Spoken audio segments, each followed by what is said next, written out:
Welcome back. Now rinimt is ready to run Revenant Saga any %. Rini, let us know when you're ready. Alright, so before I actually start, I need to switch battle effects off and turn on battle shortcut. This saves quite a bit of time over the course of the run, so pretty important to make sure I do it. I have forgotten to do it and paid dearly. Still, timing starts when I choose easy difficulty. So, start in 3, 2, 1, and go.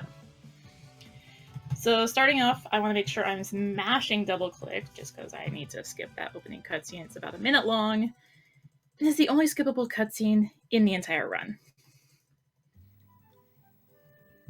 So we're going to start off with our basic prologue, our protagonist who's mourning the loss of his parents and his childhood friend.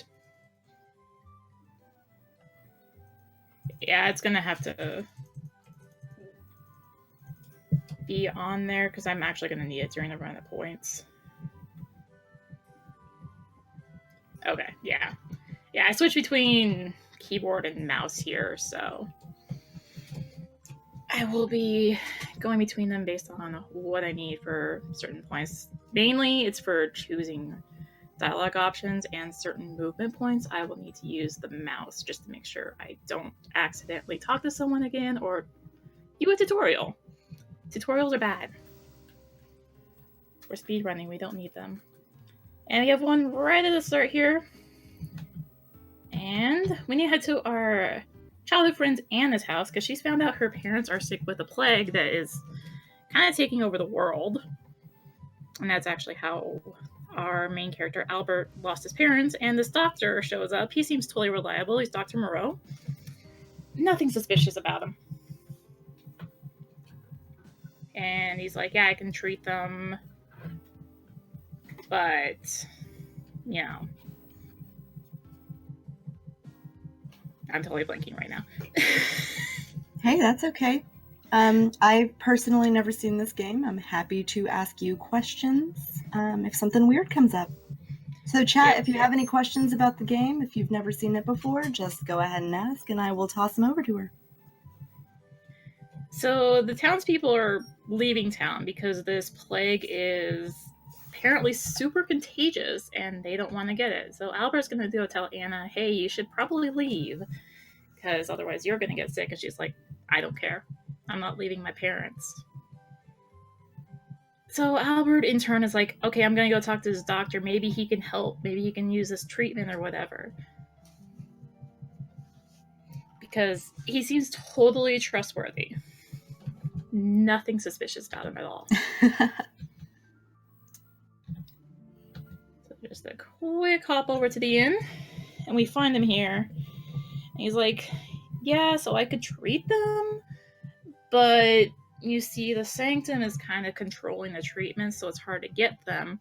But I'm doing these experiments that could potentially cure it. But it needs to be hush-hush, because otherwise they might shut it down, because it would kill their supply and their monopoly on this treatment. So then, are we expecting to see more of Mr. Sketchy Doctor? Yes. Definitely. Oh, good. He looks totally trustworthy. Yes, definitely trustworthy. So now the townspeople are trying to drive Anna out because, well, they think she's going to get sick and she's going to get them sick. And yeah, you know how it is with things that are super contagious. And you were telling me earlier this is not an RPG maker. It is made in what? It's made in Unity Engine, I believe. Unity, okay. I believe from what I was told, it's an add-on called Unity Maker, so it's sort of like RPG Maker, but it's actually in Unity. All right. Because people keep saying RPG makers all look the same, and I'm like, well. So I want to talk to this NPC here real quick, and then I also need to make sure I'm using the mouse to not talk to him again because he'll give me the same spiel. And he actually gives me 2 important items for later on the run. Mainly 1 important item, but details. And that fight there, I wanted to make sure I did it because I need that 1 experience for about... we'll find out about 6 minutes from now why I need that 1 experience. So anyways, back in the village, Albert had said, give me a day. Don't run her out yet. I'll get this fixed. Just give me one day. But she ends up leaving anyway. And they say she's gone, and this guy shows up because the world is plagued by revenants, which they think is the cause of the plague, if I remember the plot right. I haven't read the plot in months. Nah, who cares about plot when you're speedrunning, right? Exactly. But yeah, so he shows up because she can be this Valkyrie that can take care of the revenants, but she's apparently gone from the village now.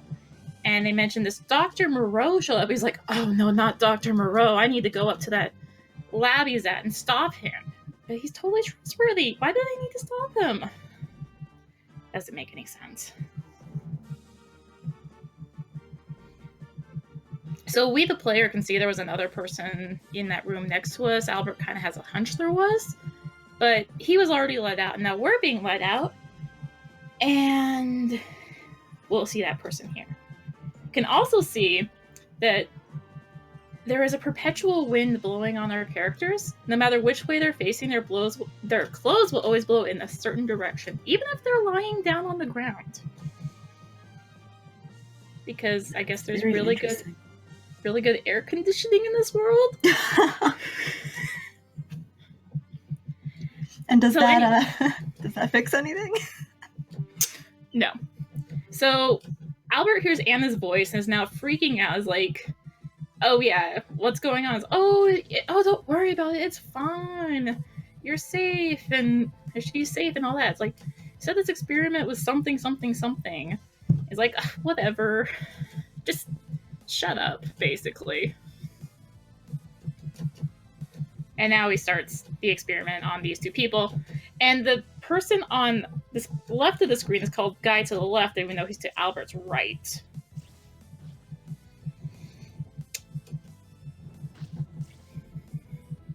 Anyways, the big shot that was in town trying to get Anna is now here trying to stop the experiments.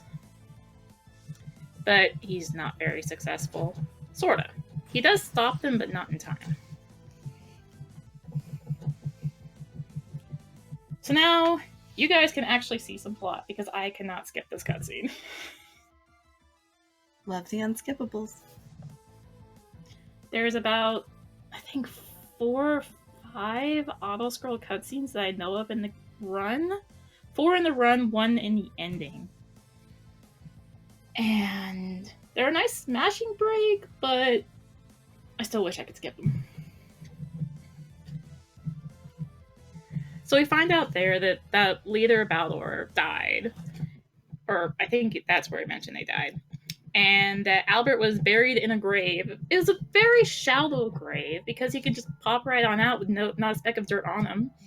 No problem. Oh my god. So now we need to go back to where we were. Interesting note, from what I remember, you cannot actually access the room where you saw Albert and the guy to the left at any point. It might be in that first room, but I don't think it is. I think it's actually a room that's not in the game, just in that cutscene. So anyways, we got another battle. There's a very small chance I can kill that in one hit if I get a good damage roll. I've done it about once ever.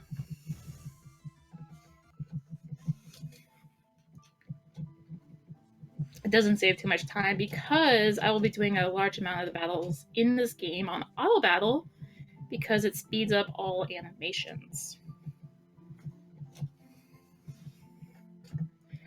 And so it just generally ends up being faster for a good majority of the fights. Yeah, I wonder why they chose to have like 3D battle sequences on a 2D RPG. I don't know. Anyways, we got another auto-scroll cutscene here. And so in that cutscene, Albert found out he now has the power to kill Revenants, but that's because he's now a half-Revenant. He has a demon inside of him due to the failed experiment. Lore, yes. So we get a little bit of update that Albert's going around the world trying to find Anna and the doctor, the definitely not trustworthy doctor, as we know now, and that the Order lost their premier, and they took a long time to find another one, but they did eventually. Now it's been 2 years. In that 2 years, Albert apparently couldn't be bothered to get any experience. He's still level 1 with 2 experience right now.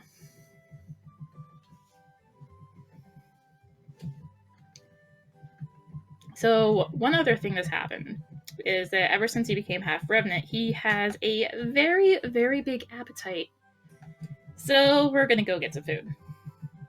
Actually, eating in an RPG, it's amazing. And how much time do you lose per meal? I don't know, but this is kind of cute. But this guy is trying to walk out on his tab, but it's because he's actually a Revenant. So Albert's going to go ahead and kill him, but he doesn't want to do it inside the inn because that would make a mess of the inn. Actually being responsible, wow. And so we drag him outside, and we're just going to auto battle this guy. It takes about 4 hits, and when we win, he gives me 3 experience, which is exactly the amount I now needed to hit level 2. Thanks to that 1 experience at the start.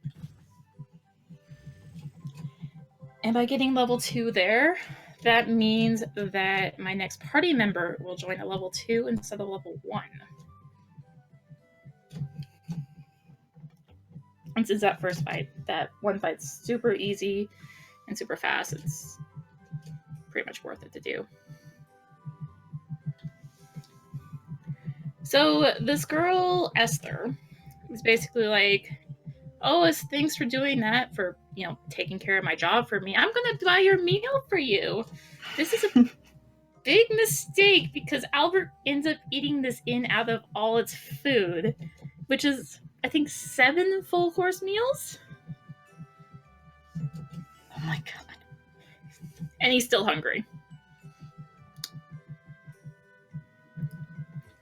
So because of that, she's now like, you should come along with me and do missions with me to, basically repay your dad for taking all my money from that job.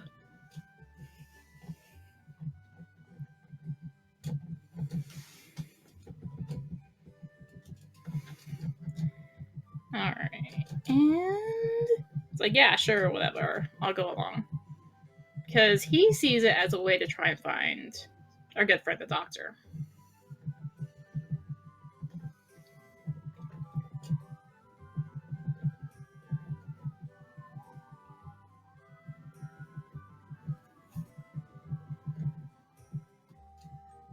So now Esther joins our party, and because of the fact Albert got to level 2, she is level 2. And I want to walk up to this building in a certain way.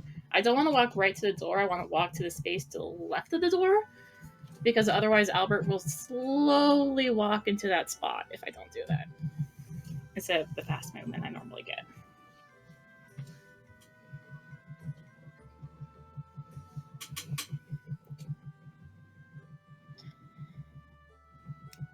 So this cleric guy is like, yeah, okay, I don't mind if you help. Esther could use the help or something like that.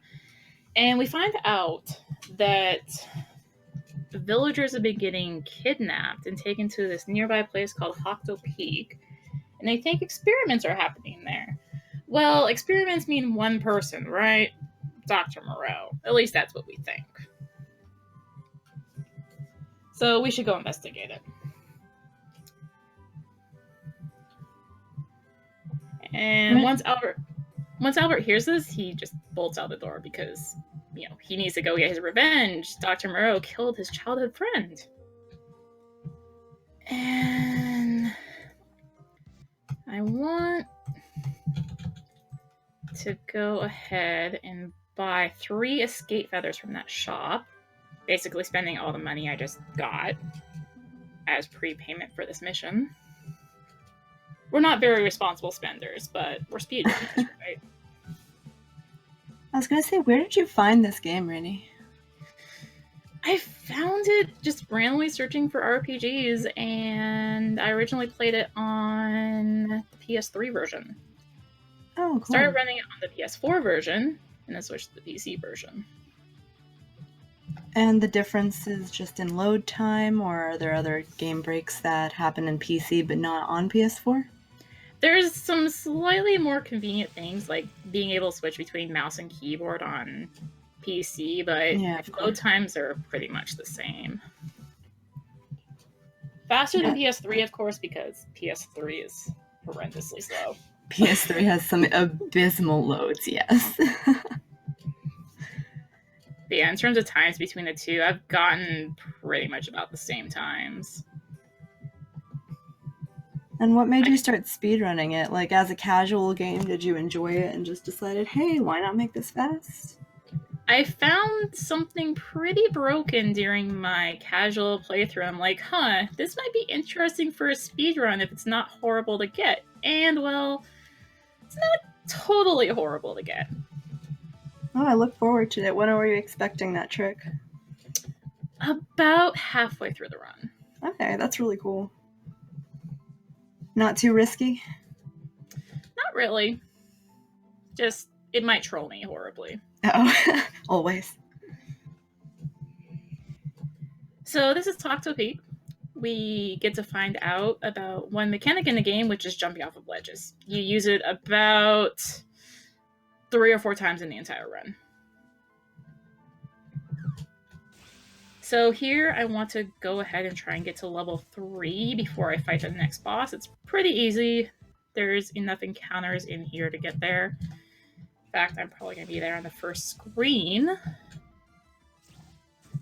Actually, maybe not. We also find out about spikes. Spikes are a pain. It's not so much that they do damage to me as I walk over them, it's that they stagger my movement as I walk over them. So walking over them can waste, a few frames here and there, and that just adds up. So now that I'm level 3, I'm just going to go ahead and run away from all of the battles. And one thing I quickly learned on the PC version of this game is the key bindings are horrendous. Oh, yeah? How so? So you get the normal, WASD movement, but the menu key is F. The runaway key is R, which I guess at least makes sense. Yeah, run R. Oops. Accidentally decided I didn't want to fight this boss. Every boss in this game has a warning before it of, do you actually want to go up here and fight this? And it's great when you're doing casual, not so great when you're speedrunning and accidentally say, no, you're not ready. Anyways, yeah, so E is... I don't think E is anything in battle, but in terms of menu, I think it pulls up the save menu. Q pulls up the healing menu. In battle, X is auto battle, C is semi-auto battle, and there is a difference between them. So first boss, I'm going to go ahead and flame shot the first one, and then turn on auto battle. Just for 2 hits. And flame shot the second one, and then after that, it's just going to be an auto battle fest. And flame shot is pretty much just to help lower their HP more than the regular attacks do, to do it in a reasonable amount of time. So auto battle just automatically repeats the attack command. Semi-auto will repeat whatever the last command you inputted on that character was. And does that come in handy at any point? Both of them are pretty handy, especially when I really start getting into using skills. Okay. There's some pretty good skills. Hi, Dotsie. Stream is not pre-recorded. I hope it's not. No. This is live. So anyways, you might recognize this guy who was in that battle with us as a guy to the left in that prologue opening cutscene. Well, his name's Bruno. He's now with the Order. And... Oops. And he does not trust Albert at all. So there I went ahead and picked up a Swiss Army Knife +2, which is a weapon for Bruno, and some poison ore. both are handy because during that fight, Bruno has a weapon, but after the battle, it mysteriously vanishes into the void, I guess? I don't know what happens to it. And the poison ore is going to be very useful for a boss about 2 hours into the run, I believe. Maybe a little bit over. Pretty much makes the fight actually doable in a speedrun setting. So now I just need to head to the next town. Sometimes I don't get that encounter there. I'll hit the next camping scene. There's a lot of camping scenes in this run because these guys love to camp. But you also get to check out the amazing laying down sprites, which is literally just their standing up sprite on the side. Not actually laying down. And on some party members, like there's one in particular I can think of, you can still see that perpetual wind going even when they're laying down. So this is Reese. This is our next place we need to check into and get our next mission. Well, report what we found at Hocto Peak, because I guess we have to report it here, not where we originally got the thing, but that's fine. It means less backtracking. There's enough of that we already have to do. I don't know if you've played Zelda 2, but the towns are laid out kind of like that, and it's funny to me. I have not actually played Zelda 2. Yeah, like when you're walking on the map, you've got the town centered as like little tiles that you walk into to enter, and that's what it's reminding me of. I don't know how many 2D RPGs do that, but it's fun.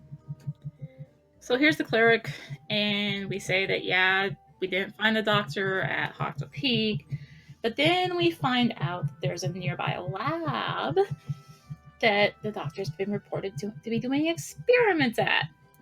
Well, Albert, again, tries to rush out the door because he still wants his revenge. And Bruno's still going to be tagging along with this because, well, actually, I'm glad he does because he's pretty useful. Just for a skill he'll be getting about an hour or so. Anyways, I need to stop by the weapon shop and sell my winnings from that last area. I want to buy the sword, the chalk room, and 3 of those leather collars. I'm not going to be equipping them quite yet, just because it's not worth the time to do so yet.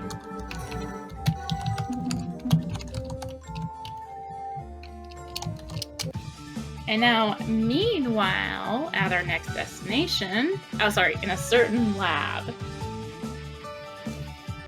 Doesn't actually say the destination, it just says certain lab. We see that he's still doing experiments. Now on Valkyries.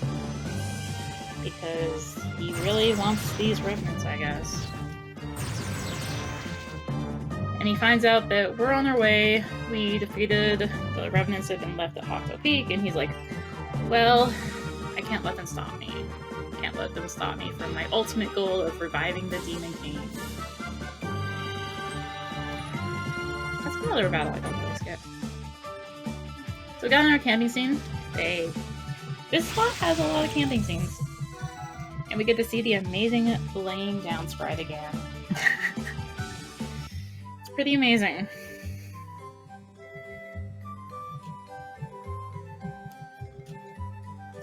So from here, it's just a quick jump to our next destination.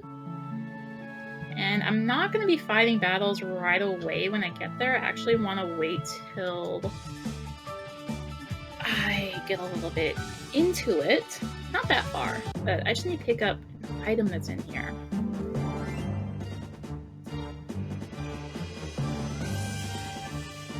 So as we enter, we also get this little meanwhile scene where the doctor is talking with this henchman, Valderin, and we also see this little girl with blue hair. I don't think she's very important. She's got a special sprite, but not very important in that way. Of course this doesn't follow anime lore. Go ahead. And he mentions there that I need to do this, get this all done for everyone, including my daughter, as he's looking at her.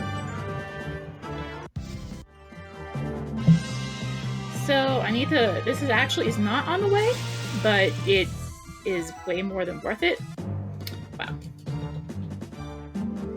Slightly bad luck there. I'll pick up that chest and then go ahead and do an optimize and equip the item I just got, which is a Berserk Gem. The Berserk Gem increases my stats, my strength and intelligence by, I think it's 10 or 15%. So it's pretty good.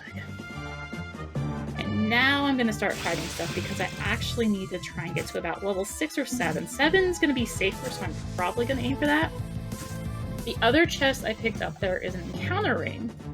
The encounter ring forces me, when equipped, to have an encounter every step. Now, why on earth would I want an encounter every step in a speedrun? Well, this is an RPG and I'm going to be severely underleveled and I'll need to level. So, it's good for grinding, basically.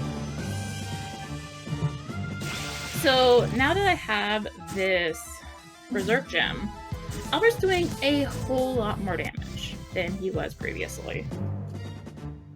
Especially when you compare his damage to that of Esther and Bruno. So now Valorin frees this mysterious girl who's not important because she has a special sprite, she's just not important. And he gives her this stigmata thing, I think. I don't remember exactly what it's called. This thing that the Valkyries have that lets them actually kill the Revenants. Just so that if someone finds her, they'll believe that she's a Valkyrie that's escaped and they need to help her. So, the thing about the Berserk Gem is with the increasing my speed, Albert's pretty much always going to go first. And ooh, Esther's kind of dying right now. Okay. Didn't hit Esther. They did hit Esther. Dang it. Okay, well, she's just gonna miss out on that experience, I guess. But yeah, so if someone finds her, they'll believe she's a Valkyrie. We also get introduced to another mechanic that's used twice, I think? And we only actually go on it once, and that's push tiles. Everyone loves push tiles. Yeah, Albert's going to be going first, and the thing with auto battle is because it speeds up the animation, I really want to have it on, but the Berserk Gem prevents me from doing it, typically. Like, actually giving him a turn, and why are they picking on Esther? What the heck? Okay, should be fine, I think. No. Wow. They do not like Esther today. But yeah, so what I want to try and do at the start of battle is just have auto battle ready to hit. That's another thing with PCs, I think, with the keyboard shortcut, it is slightly easier to turn on auto battle with the Berserk Gem on. So I had to come over here to pick up a key, because of course they have to send you out of your way to get one item you need for that dungeon.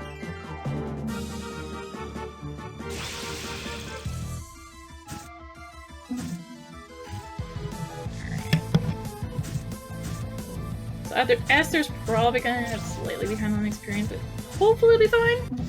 I don't know, I've never had this sort of luck on her just being picked on.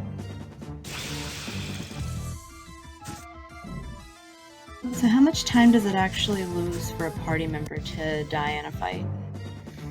Not too much, because experience tends to work itself out in the end, but it really depends on which party member. Like, if it's one of my main damage dealers, it's gonna lose me a ton of time. Mm-hmm. But if it's like Esther or Bruno, who aren't really my damage dealers, then it's like not as bad.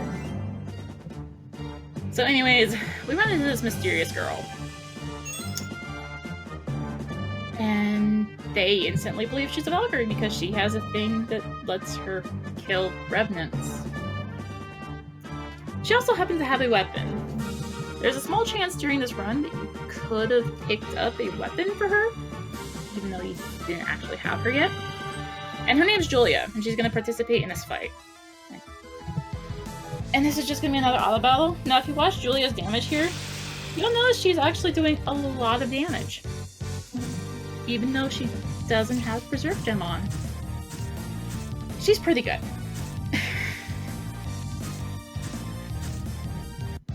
The anime law dictates if she's got colored hair, she's strong. That was if she was if they're a little girl, they're strong. Mm-hmm. Yeah, so she's one of the reasons, and with her damage and all that this run can even happen, because she's just so good.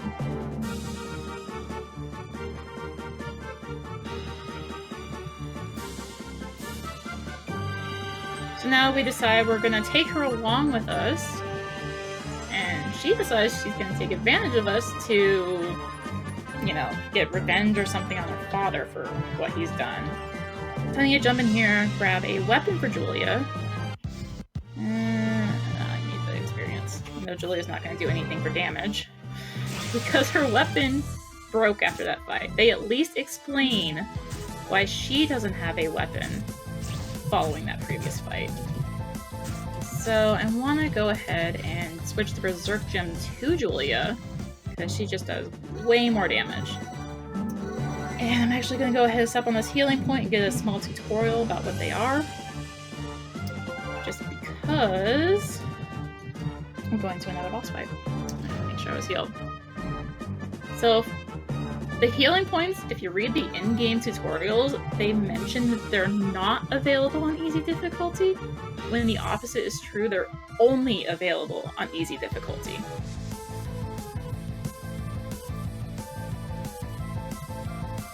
I was very confused when I did my normal difficulty playthrough, and I didn't see a single healing point.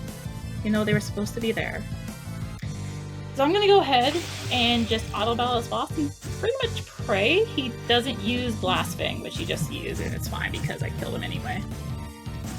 That fight can get scary if he decides he's gonna spam Blastfang, because Blastfang will delay my turn order, which means he'll get another turn before I get a turn.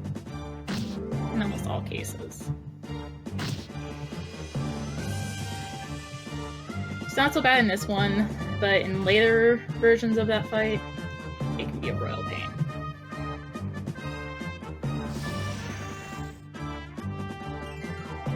And the thing about him is he likes to monologue a lot. Actually, I guess it's really a thing about this game is characters like to monologue a lot and just kind of delay out the conversation and say stuff that doesn't really matter.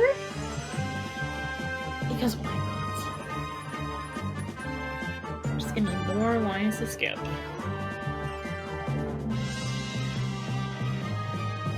He also kind of becomes a running joke where the characters act like they can't say his name. So we run into the doctor here, and Albert almost reveals his secret that he's a half Revenant, but he stopped because the henchman shows up and kind of takes the doctor away before he can actually say anything.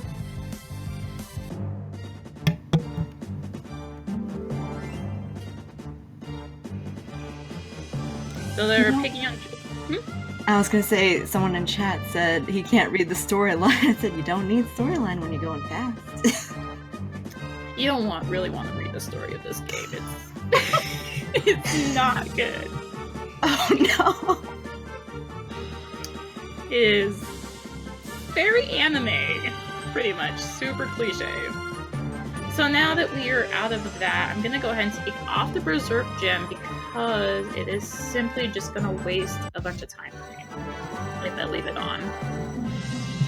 When I'm just running between places, I don't want it on because then Julia's going to try and take the first turn and I can't run away in that turn. So I just want to take it off so she's not doing that. But I also want to try and combine it with other menus, just because I just don't want to be going in and out of the menu all the time. And enjoy another camping scene, which means more sprites on their side. And they just really love their camping scenes, don't they? They really do. The nice thing is they do heal you. Oh, okay. But waste time doing that then. But I'd rather sleep in an inn than watch a camping scene because it's gonna be faster.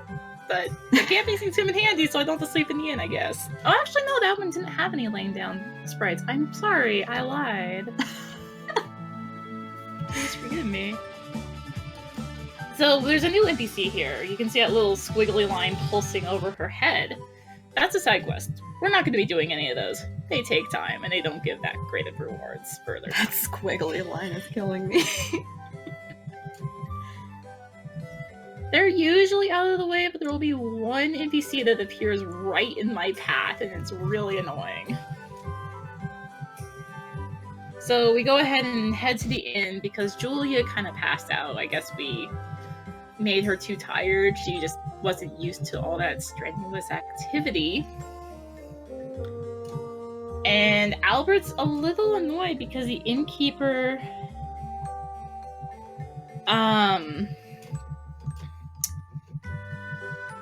was trying to be like, if she has the plague, she can't stay here.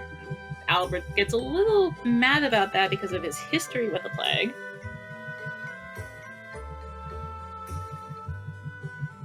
And yeah, but they explain, you know, if he had people here who had the plague, he'd lose business because people wouldn't want to stay here because they could get sick.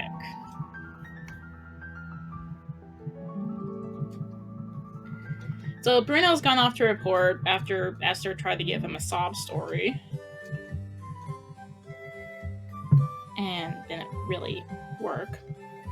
But hey, well, Bruno's gonna go report.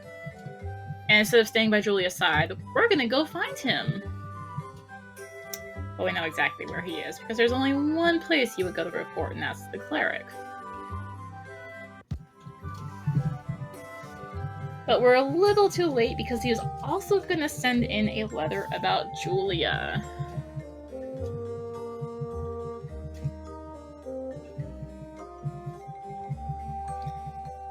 But he's already sent that letter. He's already given the report. And was like, yeah, it's fine. She can go with you until we hear back from the Sanctum about what they say about her. The thing is, now Julia's a little mad because we left her. After we promised not to.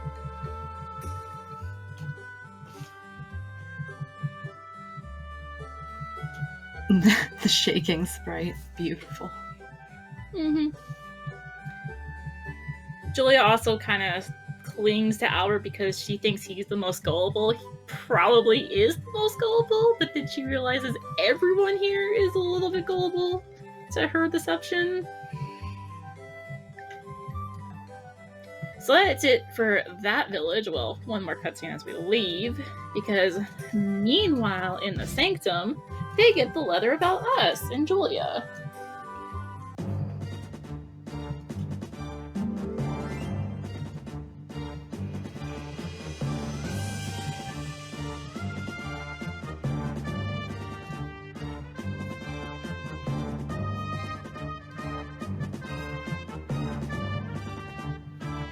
So they also find, like, oh yeah, I hear Esther was going to become a Revenant.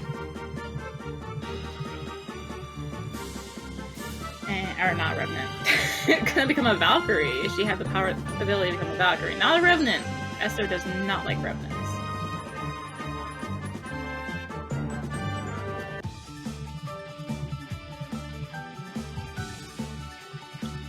Anyway, it's camping time. Actually, laying down sprites. If you look at Julia's sprite, you can see that perpetual wind is still going. Even though she's laying down.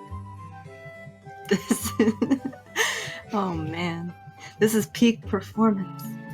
Mm-hmm. Peak game animations. So anyways, off to the next village, and I am amazed I didn't get an encounter there. That's a long run to do without an encounter. So anyways, we find out this village has been being attacked by monsters, and it's cutscene fights, not actual fights. Which is at least faster, but less experience.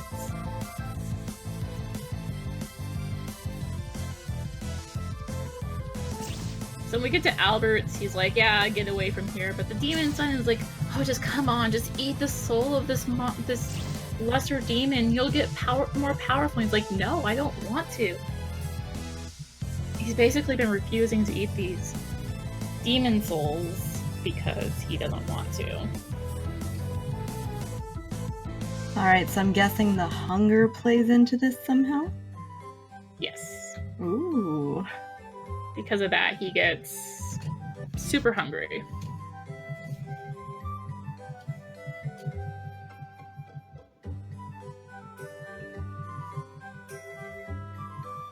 So anyways, we talked to the cleric, and they're like, yeah, we know where these monsters that are raiding us are coming from. They're coming from a nearby forest. So we're gonna go take them out.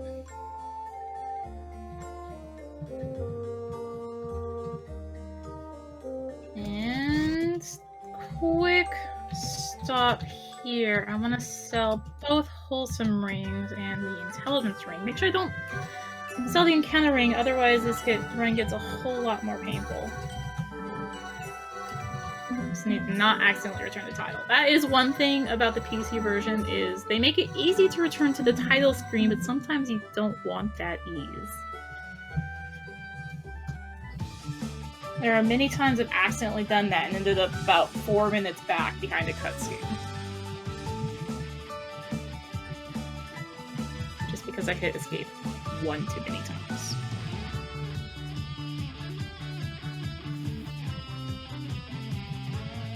So Esther, this whole time, has been trying to be a peacekeeper between Albert and Bruno.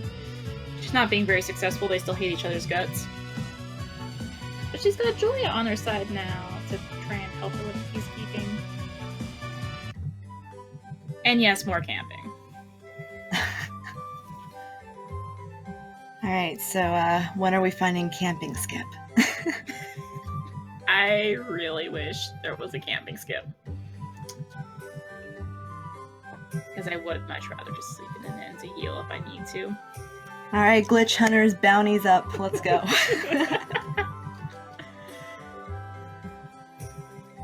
How many camping scenes do you think there are on average? Oh gosh, there's at least 10, I want to say. Oh my gosh. Hey, 10's not that bad over the course of a 3-hour run. Yeah, they kind of just vanish after a certain point. They just gave up with the camping scenes, I guess. It almost feels like they were trying to say imitate skits from like the Tales of games or something with them. I don't know.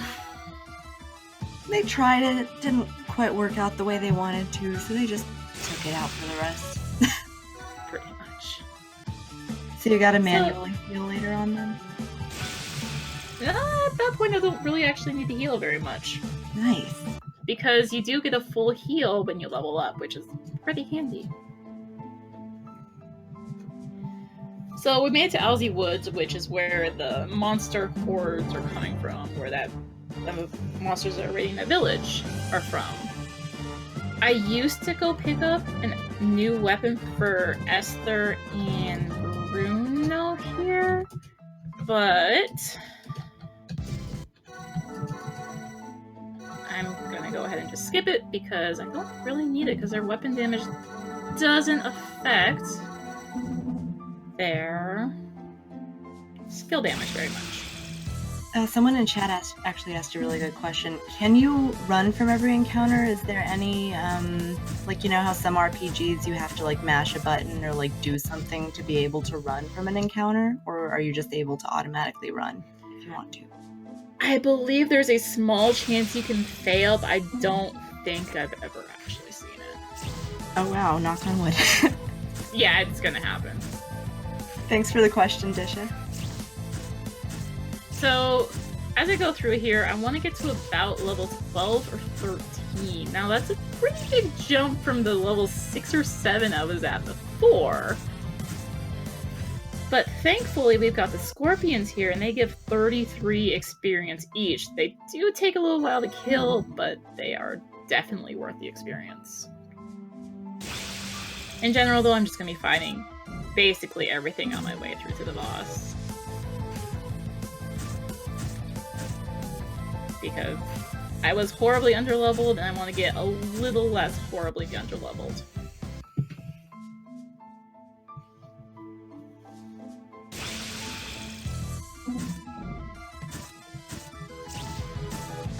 All things considered, these fights do seem to go really quickly. Yeah. Yeah, thanks to auto battle just speeding up the encounters, it goes really fast. I actually don't like preemptive strikes too much in this game. They're better than back attacks, but you can't skip that camera pan animation as quickly as you can in a regular encounter. And it only affects preemptive strikes. We also get they're introducing crates here. I hate crates. They just get in the way. Unless they're the last enemy in an encounter, then you don't actually have to fight them through auto battle. But if they're not, then, especially with Berserk Gem, they're just gonna try and fight them.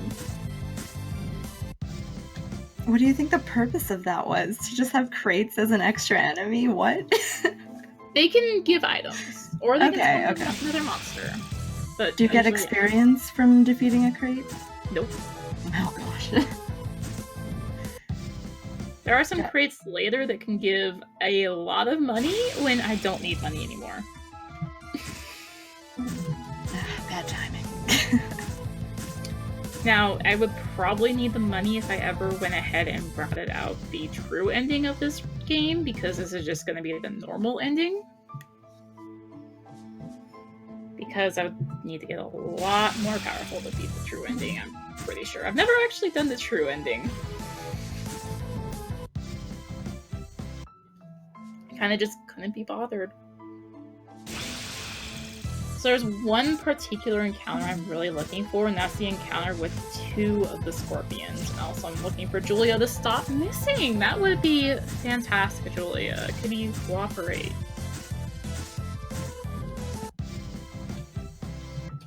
Because I'm pretty much just leaning on her for damage right now. With a side help being Albert's damage.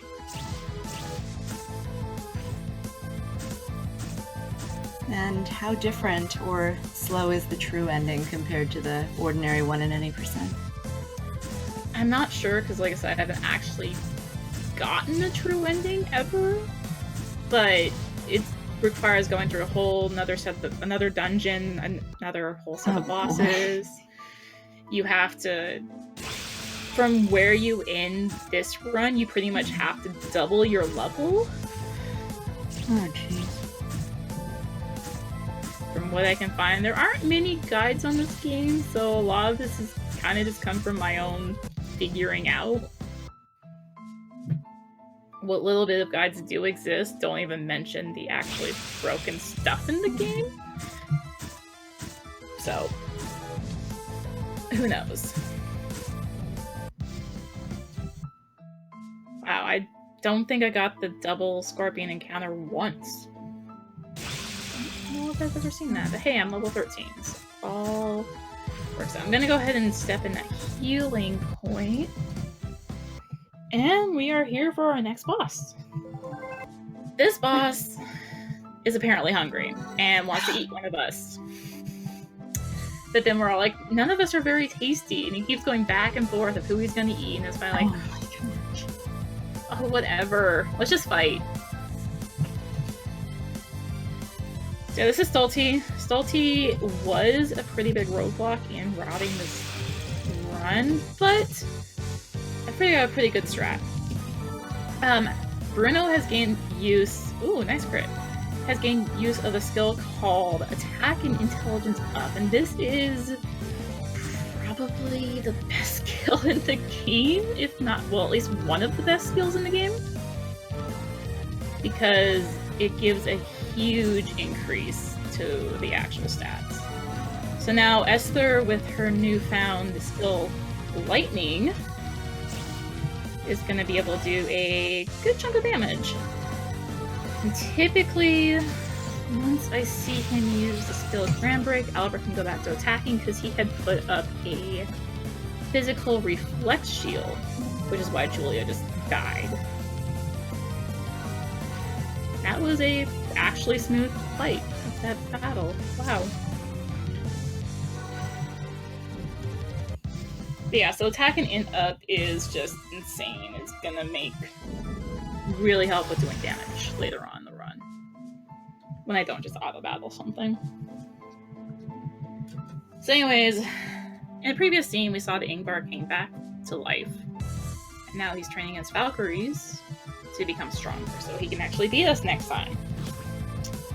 Ignoring the fact that we're also getting stronger. Okay. Let's see, he's actually eating the souls of Valkyries to become stronger, whereas we are not eating the souls of demons to become stronger.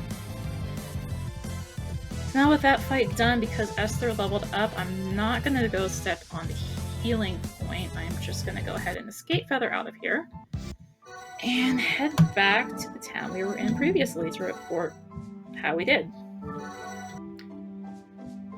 And you may have noticed by now, but this game really loves mazes. It loves sending you the long way to get to anything. No shortcuts. There is no such thing as a straight path. There's one shortcut in the run, and it's still not very useful. And I should probably actually heal Julia before she just kind of heals over. Just in case. So the other thing we're going to be finding out here is Julia's fate. Will she get to stay with us? I sure hope so. She does a lot of damage. Sure would be nice if she could actually stay.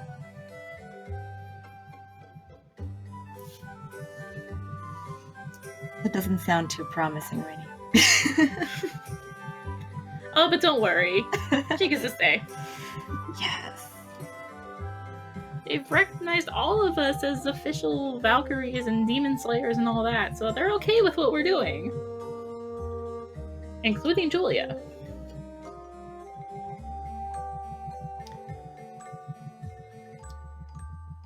So now I believe we find out that they've learned a bit of information about the doctor at another place, but we need to go to another town to get more information, and more importantly, to get a boat so we can actually get to that place. So that is going to be our next destination. Of course, we have to have another overworld cutscene. If it's not a camping scene, it's an overworld cutscene. If it's not one of those, it's a meanwhile. Or it's just all of them strung together.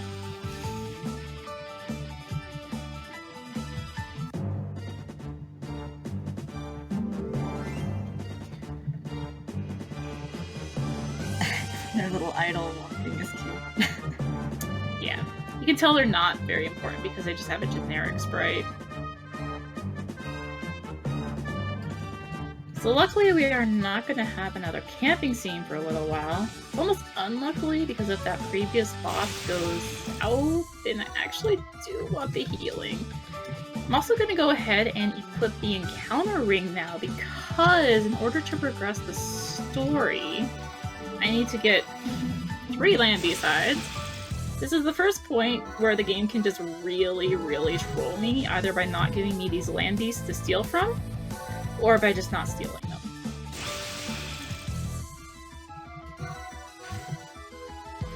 I'm also trying to walk in a bit of a diagonal direction because it will get me to the town faster. And I still get an encounter, and that's unfortunate. It's going so well! And we're also getting introduced to different size monsters. And rain. And rain. Heavy slash. Okay, so there's my third one. Go ahead and get out of here. I really don't like using heavy slash because when I steal, it has to stay there and be like, you stole such and such, or you didn't steal such and such. It's just, gosh dang it. Can you actually run into fewer encounters there? Yes, if you don't have that on. So I want to go ahead and sell that HP ring I picked up off the last boss. And I also want to buy 4 more escape feathers. That's all I'm going to need for the rest of the run, actually. I'm going to buy a sword, a scythe, and 2 of these evening bandanas. And then head on to the next story trigger. But yeah, so if you just walk in one of the 4 directions, up, left, right, or down, you'll get more encounters, but if you go in the diagonal, you'll get to your destination faster and get less encounters while you're still getting encountered every step.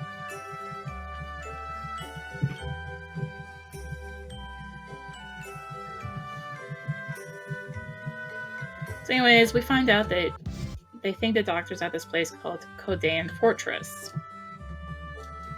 But again, to get there, we actually need to get a boat.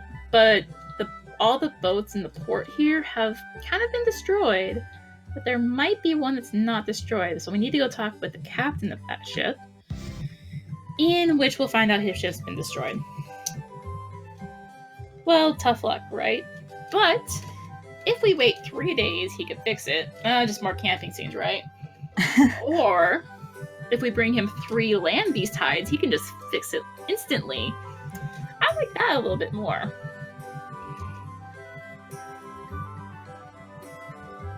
Unfortunately, the game is not smart enough to check your inventory during that cutscene to see if you already have them, so I have to actually talk to him again and be like, look, I already have the land beast hides. Oh, that's frustrating.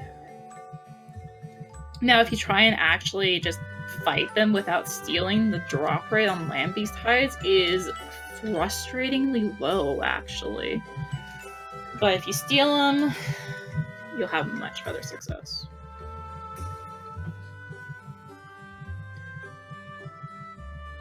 When I was just playing through this game casually, I ended up finding a lot of posts being like, "Oh, I can't get land beast hides; they're so rare. I'm having troubles getting them." And I just found out you can steal them, and it's a lot easier. So right away, as I leave the town there, I need to be ready for a tutorial because they have to teach us how to ride on a boat, I guess.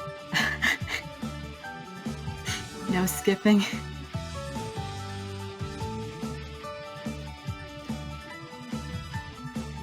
And just the ability to skip tutorial like that much safer without accidentally triggering him is one reason I do like PC over PS4. On PS4, you could accidentally do it as you're mashing X too fast, and then you just do it multiple times because you're getting annoyed because you keep triggering the tutorial, and it's easier to just spam click where the no is supposed to be. Also, enjoy the lying down sprites. We only have a few left, guys. Just a few more left. Still too many. But meanwhile, in Codan Fortress, Valorant reports, oh yeah, so those people are on the way, and Julia's with them. And, well, he's basically happy that Julia is coming back to him, because he was all sad that Julia left him.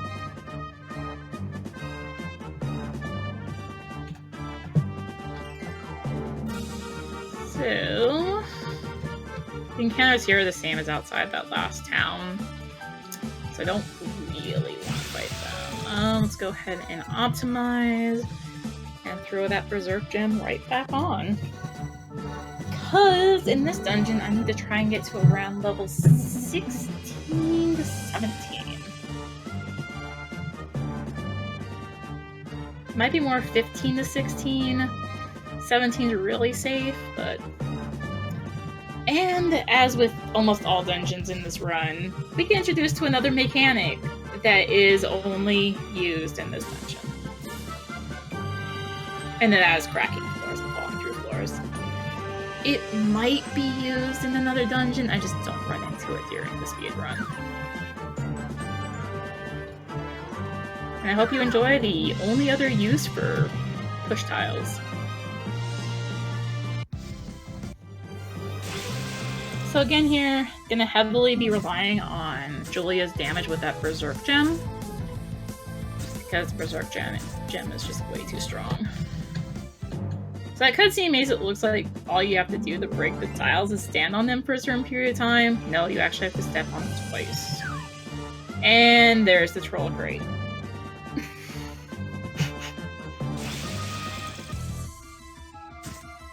Don't worry, I got a healing item I will probably never use. From the crate? Mm-hmm. Oh. There are 2 main types of crates that you can encounter. I think there's the yellow ones like that typically give like usable items and that sort of stuff, and then you get the purple ones which tend to give equipment. Usually not worth killing either one though, if you can help it. So they're like, Ingvar, go stop these people who are trying to go after us, because that worked so well last time. Spikes also make their return, and I still don't want to walk on them because they're gonna stagger my movement.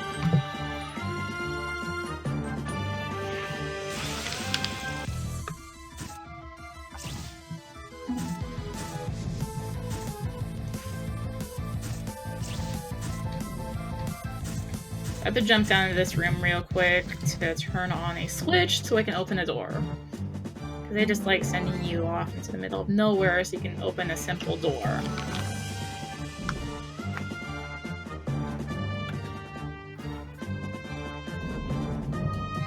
Yeah, I was gonna ask, and someone in chat did too, Mednafen. So is, like similar RPG speedruns, is this mostly about routing fights, or you know, conserving experience points for level ups at opportune times?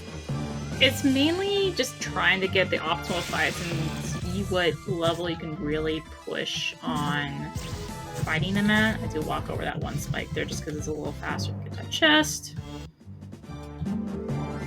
But I mainly will fight when I actually, like, I know certain points where I just absolutely need the experience. Because otherwise the boss will just wipe me off the face of the planet.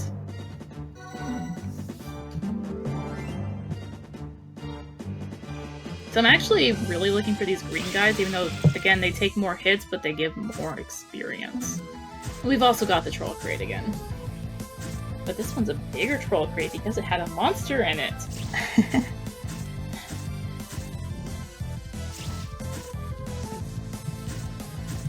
So I shouldn't need to use the encounter ring for very long here, but I am going to have to use it. Also going to go ahead and power up Albert's weapon here, because that's another mechanic they can do, is just powering up your weapons. So I can make him actually do a little bit of damage. Still not as much as the Berserk gem, but he can at least kill stuff now. I'm really looking to try and get level 16 here. Could probably do this at 15, but it'd be pretty. Strong main character Craigasm.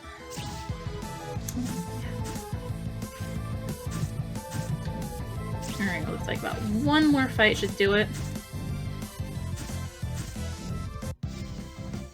But with auto battle just being able to speed up battles so much, I do need one more fight.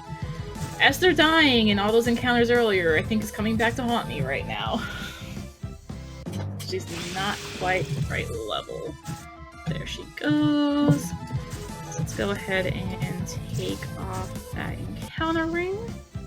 Also gonna go ahead and save it just in case there is an autosave in this game, but just in case. So we could fight Ingvar again. And this time around, instead of just auto-battling him, we actually have the real fight. Because this time around, he really wants to use Blast Fang. He will probably spam it. So, Albert's gonna go ahead and use X-Buster. She's gonna actually... Esther's gonna keep an eye on healing here. And Bruno is going to be using Attack and Int Up on Julia. You can just watch as her damage just goes through the roof with that buff.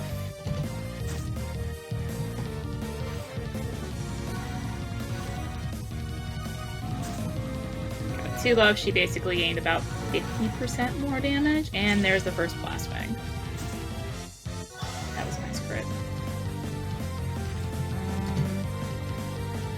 Also gonna go ahead and buff up Albert. Fortunately, it wasn't enough to skip Rising Storm, which is pretty much my nemesis in the fight. This fight has a chance to paralyze, and it looks like it paralyzed Julia, and now she can't move. Shot, I guess. Also, it gives this status ailment that will drain my SP, which means I can't buff as much. And wow, Julia. You're letting me get blast face. So there's a mechanic in here called burst. That's fine. We still won. Bursting, I had it happen once on the previous boss, and the enemies have done it to me, I think, 1 or 2 times already. It's a random thing that can happen. I have no way to really manipulate it without really grinding out the good items that will boost the chance. But it pretty much lets that character use that skill again, and then the other party members can join in and do some bonus damage. So it's nice when it happens, but I don't count on it. So I'm actually going to go ahead and take a small chance that I'll get an encounter here, just like that. Almost thought it was going to let me run away with Julia. It hung on her turn for a second there. Just because it's not worth doing the menu time. Take off the Berserk Gem for the one possible encounter. So here we really finally sort of get to confront the Doctor. Mainly Albert does, and he tries to, do his experiments, bring forth this one demon, kills Ingvar again. Because we need a lot of running jokes in this game, I guess. But the thing is, as Azazel demon is taking out all my party members, Albert finally gives in to the demon within him and lets it take over just to save his friends. But of course they didn't know he was half demon, and on the PlayStation version of this game, it might be on the Xbox version. I don't know, I don't have an Xbox, so I can't really check the achievements on it easily. There's a trophy for completing here, this dungeon. And in the trophy description, it says the truth has been revealed instead of revealed. Nice. So it's sort of become a running gag whenever I run this game in my chat that, is the truth about to be revealed again? Yeah. So now Dr. Moreau jumps in one of the machines to try and turn himself into a Revenant, but then he kind of just vanishes. He's just sort of gone. And they're kind of getting scared for Albert and the fact he's still been taken over by a demon. It was fine. But now Esther is really scared because she doesn't like Revenants. Especially not the fact that Albert hid this from her. And she has feelings for him. So now she's really sad about that. Oh no. So now with that cutscene done, I can go ahead and now unequip that Berserk Gem and where's that escape letter? And escape on out of here and head back to town. First, we get another camping scene!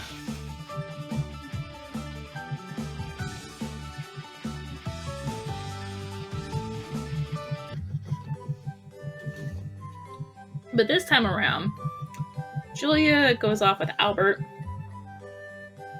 to talk with him, really. And she says it's to help, but it's really to talk with him. And I believe this is where she talks about her past, and about the fact she's also a demon, Revenant, whatever you want to call it. Yes. And yeah, she's also like, oh yeah, by the way, I've been working for him. I was actually supposed to be spying on you guys and all that, but then I felt bad and actually wanted to help you. And if you notice in this cutscene, even though it's in the past, the treasure chests are open. Because, of course.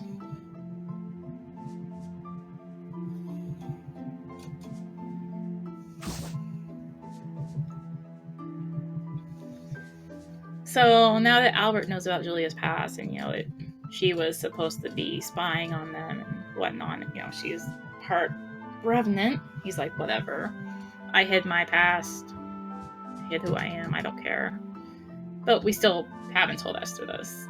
Esther really likes Julia. She's like a little sister to her, basically. Man, they gotta stop lying to Esther. She's gonna leave. Yeah.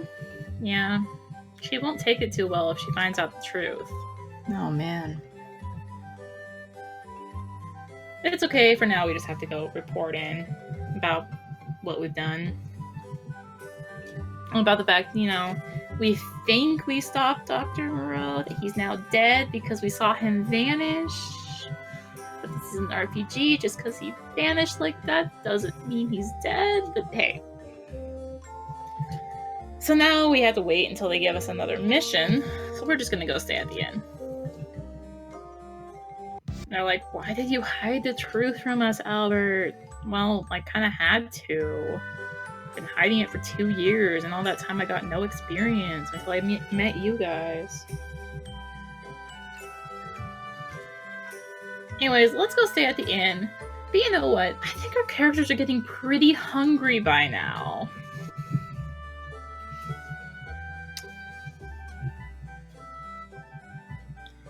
And the innkeeper's like, wow, thanks for all you've done.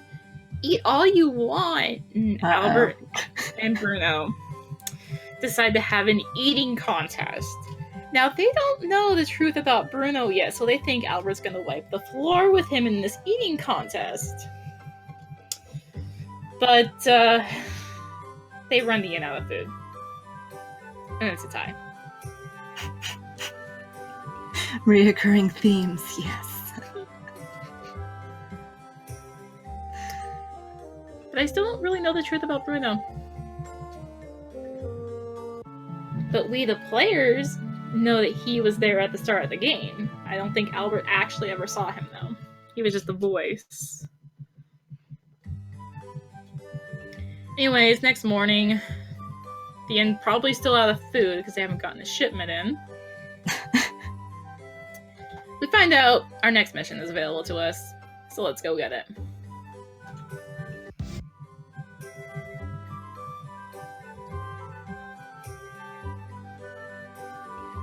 So on this next mission, we find out that there's some Valkyries in a cave who they think have been turned into Revenants, but we need to go rescue them and make sure see if they haven't or have not. If they have, we have to go kill them. So of course you know what that means. So let's head off to our next dungeon. Nestor's really having doubts about traveling with Albert because of the fact, he's half Revenant.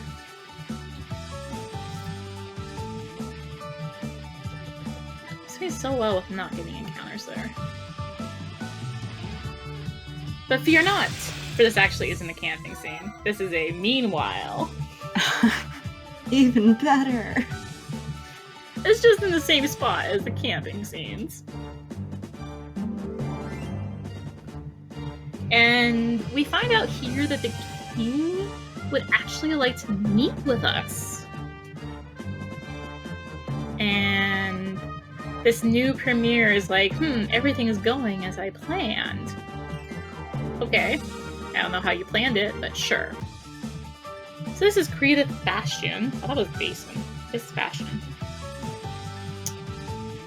And this is where things might actually start to get interesting.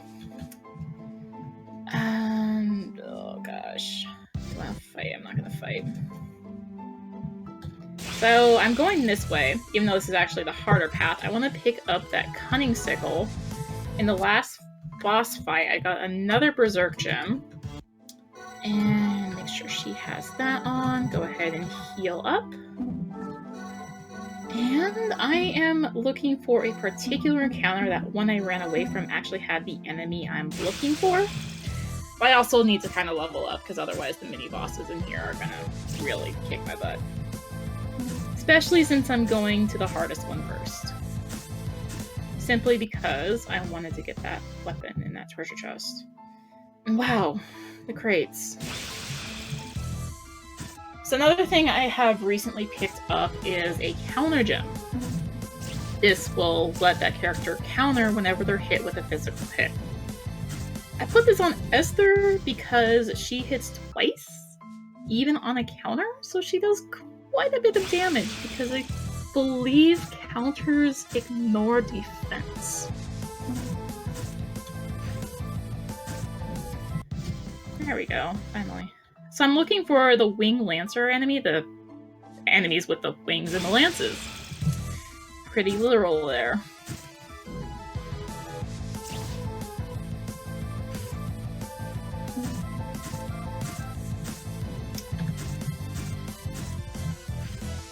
Chad has described this as soap opera, the anime, the game, but we didn't have money for the musical, so... That sounds about accurate, actually. So this is our first mini-boss. Albert and Julia are both berserk, doing a ton of damage.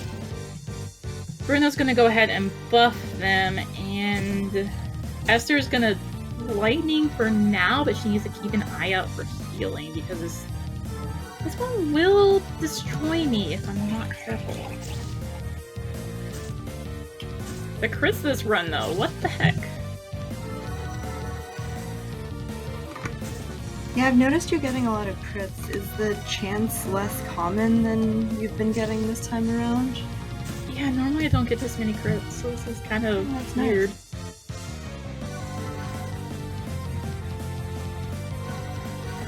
So yeah, all of this thing's attacks are doing a good portion of my HP, and it didn't get its charge move off. I am amazed. I think that crit really helped for that. So that's our first mini-boss down here.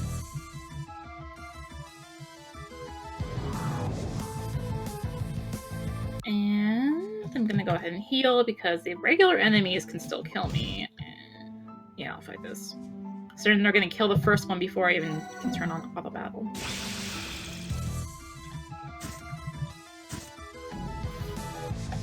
So I'm gonna jump off that ledge. It's a little bit faster than going all the way around.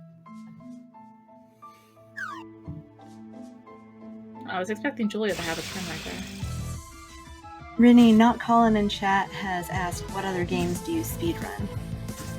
I tend to jump all over. The main one I've really done is Crisis Core Final Fantasy VII. Cool. I've also done Star Ocean 4 in the past, and just a lot of random games that were like, this seems like it'd be an interesting speedrun, let's do it. I do it a couple times and just don't run it again. Alright, so all across the board. Nice. Yeah. Primarily RPGs, since it's sort of just been the genre I've played since I was a kid. Still don't fight large enemies. They will still one-shot me if they hit me. So really don't want to fight them.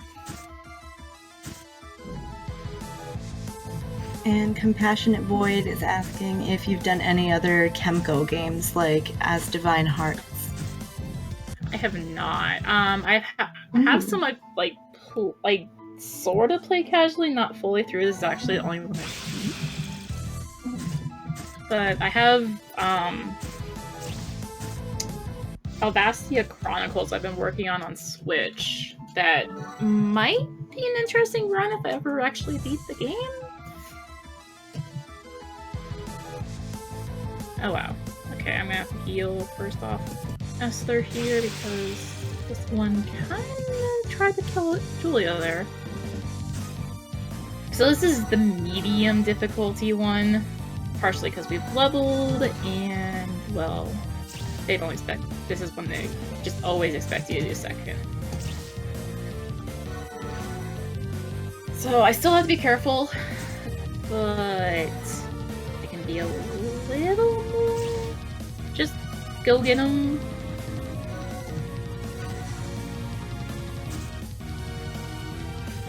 Of course, this one actually has Grand Break, which is still painful. And there goes Albert. Yeah. I had to choose between Julia and Albert for healing there, and I went for Julia. Okay, well, Julia's all buff, so I'm gonna go ahead and just actually auto battle this. Should be fine. Yeah, it's fine. No problem. Nothing to worry about. Did she come back to her life on her own? What? Did Esther just rise from the dead, or did I see something weird? I think you saw something weird. Okay. It looked like she rose from the dead for a second. Might have been something weird with how Albert was dead and she was probably next to him. Yeah, that's what I thought, but I was like, what?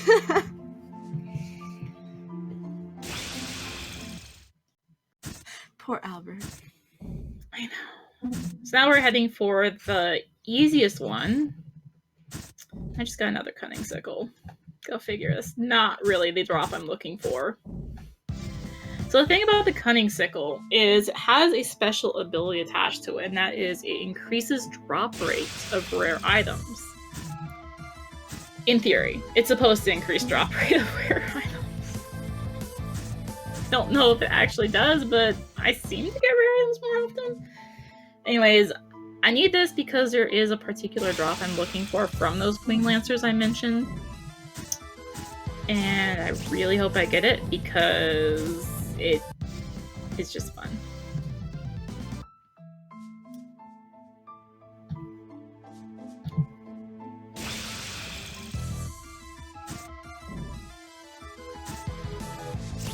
Some unfortunate damage rolls here, and that's not the right drop.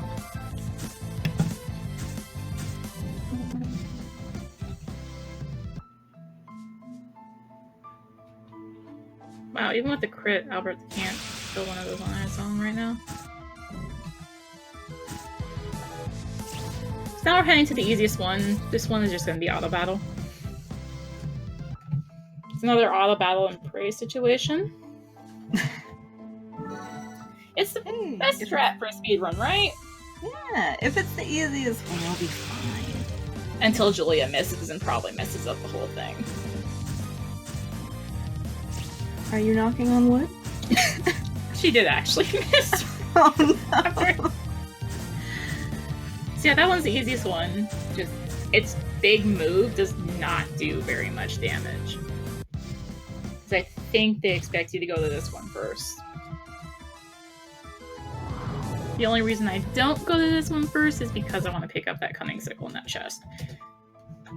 Anyway, I'm actually going to go ahead and use an escape feather to get out of here. It's slightly faster than walking. By slightly, I mean it's probably a good minute or two faster than walking.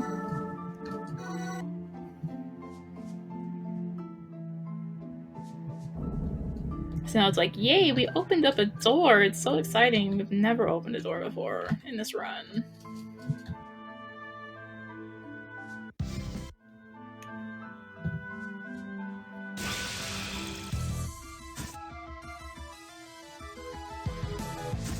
Oh, they're really trying to lowball my damage here. This one's might be higher level too. I don't know all the specifics in terms of stats on this game. There's just a lot of information that isn't really out there. So now I'm just going to go ahead and run from any fight that does not have a Wing Lancer in it. As I make my way towards the boss. Really, Julia? The misses.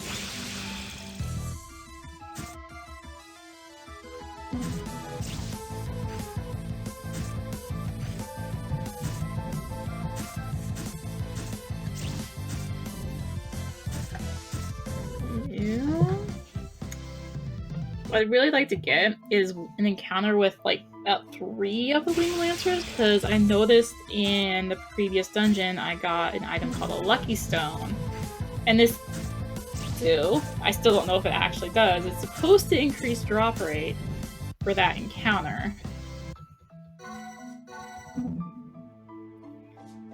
Mind you, I've never actually had it be useful, but I use it because it makes me feel better. No. Even though it's the right enemy, still not fighting it, because it's a large enemy. It's just gonna destroy me. Wow, it's kind of trolling me in terms of the right enemy at the moment. So at this point, I'm basically gonna give the game an ultimatum. Either you give me the item I'm looking for, or I go on without it. I'd really like to get it because it's fun to get it. Does it save time to get it, or? It saves a little bit of time. Okay. So it's mostly just helpful in other ways. Yeah. So you can either get it here or it's in a treasure chest in about 2 dungeons from now. But I'd like to have it for the bosses until that dungeon, basically. Oh wow! And how, like, is the drop rate really low or something in this area? The drop rate on it is just low in general. Oh, okay. The other thing I'm trying to do is I'm trying to actually get some experience here, because I do want to be about level 22 when I leave this area. Especially if I don't get the right item.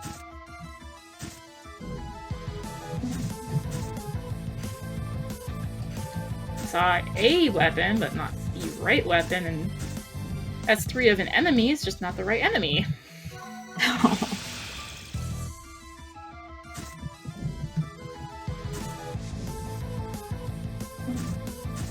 Alright, I'm just gonna have to use I'm gonna use that lucky stone on an encounter with 2 of them, and I'm gonna get one with 3. I just know it. That didn't help anyway. The other thing about preemptive strike is it's really hard to get auto battle on to get a preemptive.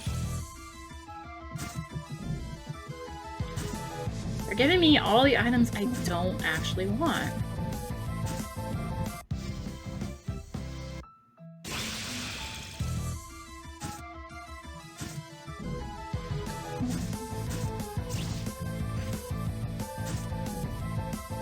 So pretty much what I do is I just go from that healing point to the door for the boss, and if I don't get it by then, we just go.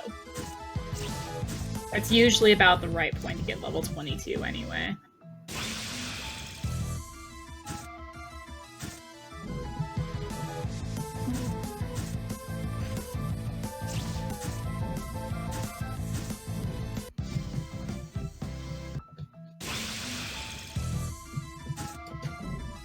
I'm looking forward to the skip you mentioned earlier. It's not really a skip, actually. It's just it's actually what I'm trying to do is I'm trying to get this thing. It's just that good. Oh. So it's just like, it's really convenient to get it early. Yeah. Oh, that's awesome.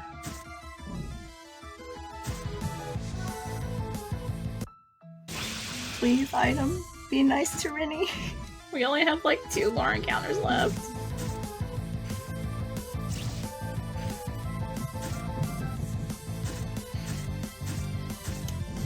Nope, only 1 encounter left because we got a large enemy.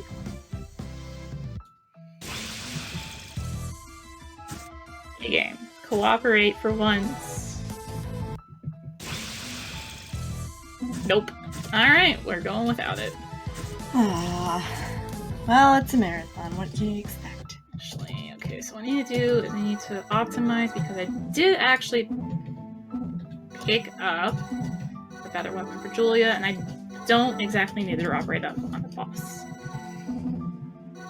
Okay.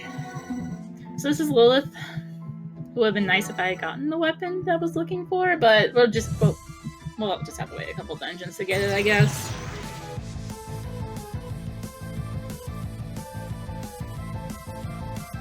And this does just set me up at a good level to the next little while anyway.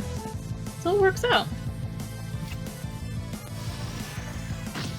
So those 2 are still Berserk.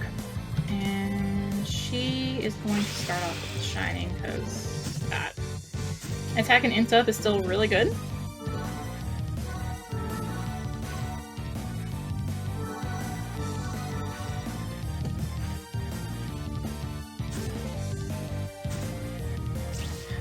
Asleep. Albert's asleep. Wow.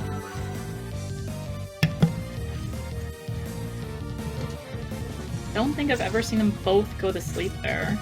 Oh, that move. So the annoying thing about this boss, and why I actually want to kill it fast, is because it uses a move called Awakening, which increases its... Oh gosh, okay, this is not pretty anymore. Uses a move called Awakening, which increases its attack, defense, and speed. Oh, wow. So now, even though we are doing all this lovely damage, it's still still really bad. And I'm amazed she is not hitting Bruno there.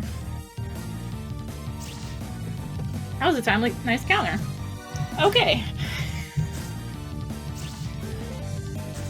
That fight goes a lot better if I get the drop. Let's just put it that way.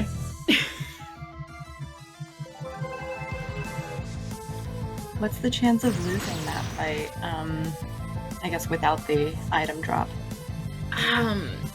Not that high because you have both Outer and Julia who are doing decent damage. But if both of them go down, you're in rough shape unless you get some good counters. Because Esther typically needs the heal, but she's my third best damage, and Bruno just does really bad damage. Does Bruno get good at any point? Are we? He gets a pretty good skill towards the end of the run, but he's really mainly just here to use attack and int up. Poor Bruno. He's a buffing machine. So I'm gonna go ahead and take off both Berserk Gems because, again, I just don't want to deal with them wasting time attacking enemies.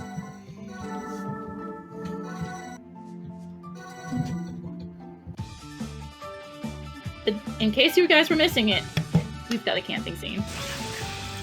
Is it the last one? Nope. Oh.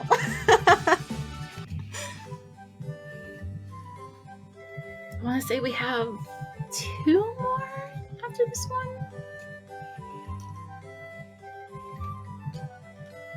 And now Albert and Bruno are off to be buddy-buddy and have a little chat. And Bruno will be like, oh, by the way, I'm part Revenant. Really, this is like Survivor. Everyone goes off and has their own conversation. So hold on, it's Soap Opera the Anime, Survivor the Game. There you go. There we go. Still no budget for the musical, though. We're really missing out. They really didn't have a budget for the music. I'm honestly very fortunate right now. I don't actually have to hear the music. Would you say it's easier to run without the music? Probably. No audio cues? No audio cues in it. Good stuff. The only thing I really get to miss is if I accidentally turn off auto battle at the very end of a battle or something like that, and just that doesn't matter.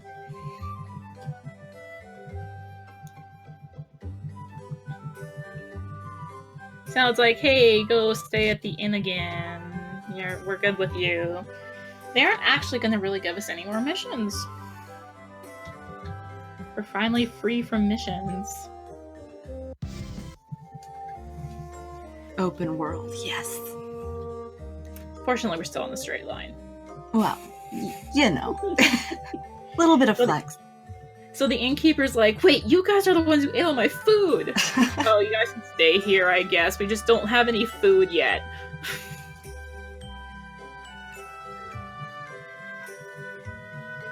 I just saw something about I saw you drool. I don't know what they were talking about. Oh, they do have food. My bad. They do have food now.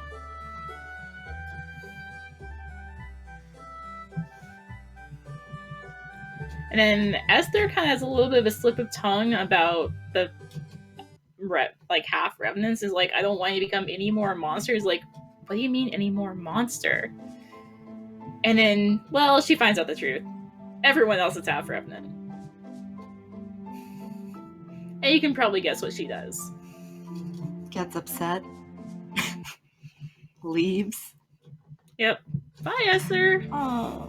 There goes my healer. Esther, no. So, one mechanic I haven't really mentioned yet in this game is there is an entire part of the battle system that I just completely ignore because it barely does anything, and that's the transform system. If you look at the character portraits in battle, you'll see that they have like a synchro gauge that has a percentage. If you transform, you can lower that gauge. But transforming barely increases your stats. It takes a long animation to go in, even when you have animations turned off. you can't be healed while you're transformed. If you die, you can't be revived. And it's just not worth it because it's just much faster than just auto battle.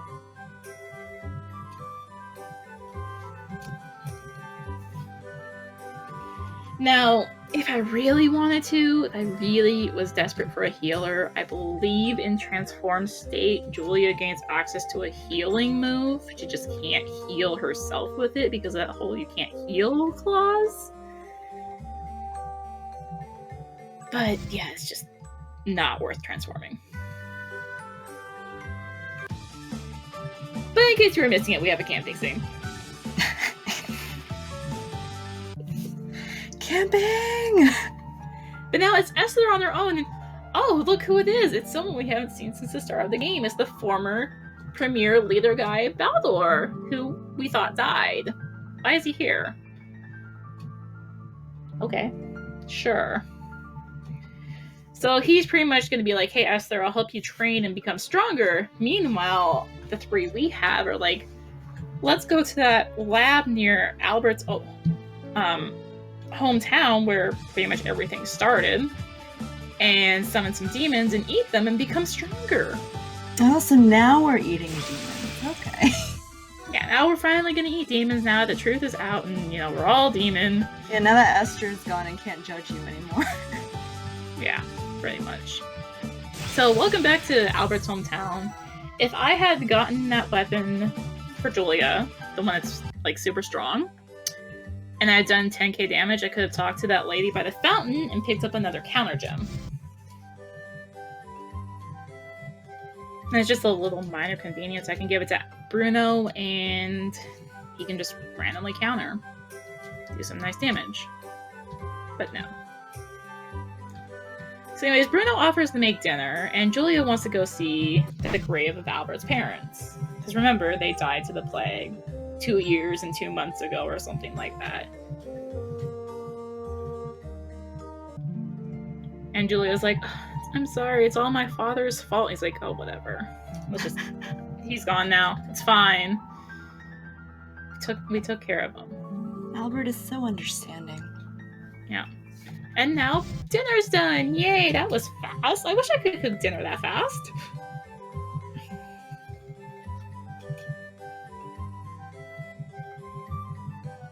Just a 2-minute full course meal. That'd be great. Of course, it turns out Bruno kind of put sleeping weed in the food because the demon inside Bruno wanted to talk to the demon inside Albert about some grand plan and how the demon Rahab that's inside Bruno wants to become queen of the underworld. And Magnus, the one inside Albert's like, I don't want to help you do that. That sounds like a terrible idea. Wait, hold on.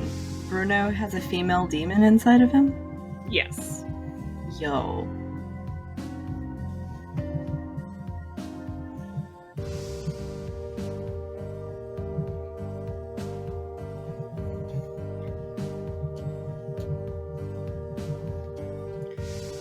And now Albert's like, when did I pass out?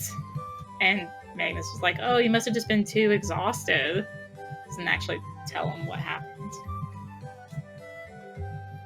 Because the thing is, if Albert went to sleep, the demon inside of Magnus would take over his body and go start eating souls. So he hasn't actually slept much in 2 years. So that's why he never slept at the camping trips. Yep. So welcome back to Crocus Lab, where it basically all began.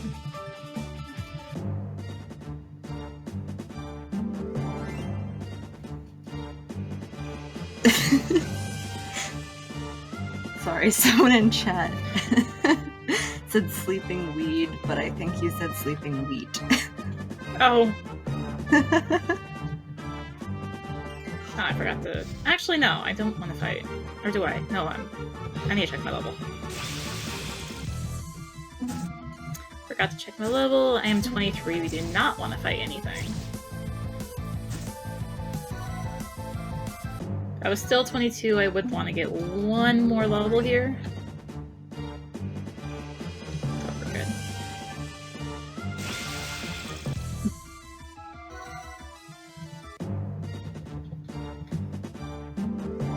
So this is, since I'm 23, this is just going to be a basic run right through the dungeon.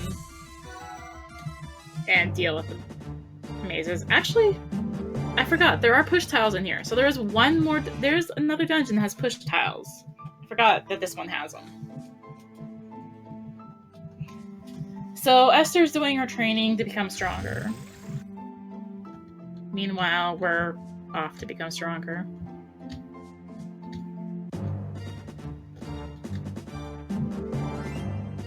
So watch the guy training Esther actually also be part Revenant.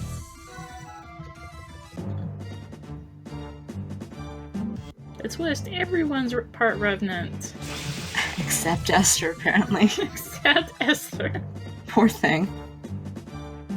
She can't catch a break. So, since I didn't get it to drop in the last dungeon, at least as far as I know I didn't see it anyway, I'm gonna go ahead and grab this treasure chest, which contains a bloody knife. This is a pretty decent upgrade for Bruno. And as you might guess by the name, when he hits, he heals health. It does a split amount based on the damage he does from how many party members are alive.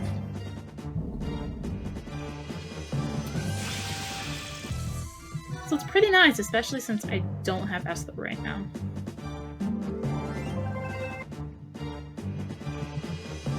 So before I go into this little boss fight, I guess you could call it, I need to update my equipment, toss the Berserk gems back on,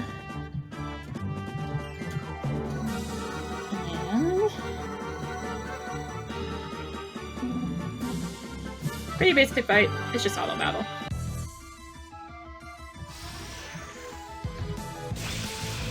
Especially because of Bruno having that bloody knife when he's now asleep. That's not good. They're not hitting the others, at least. Sorta not hitting the others. Julie is not in good shape. It's fine though. I think. Oh, whatever. Albert died. We're fine. You know, something about a bloody knife is really unsettling. Like, the fact that that's a weapon. And you just pick it up in the treasure chest in an abandoned lab. This is fine, I'll use this. So, Baldor appears before us and is like, so Esther's off in this village and she needs your help because this village has been overrun by revenants and she can't do it alone. So go save her.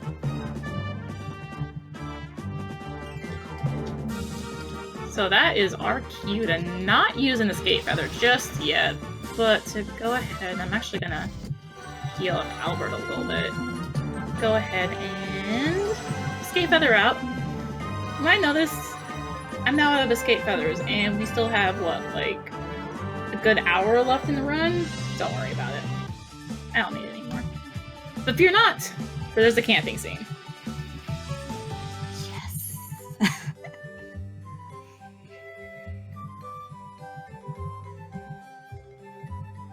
I don't even know what they say in half of these. Oh, it's a 2-in-1 camping scene, actually. The double.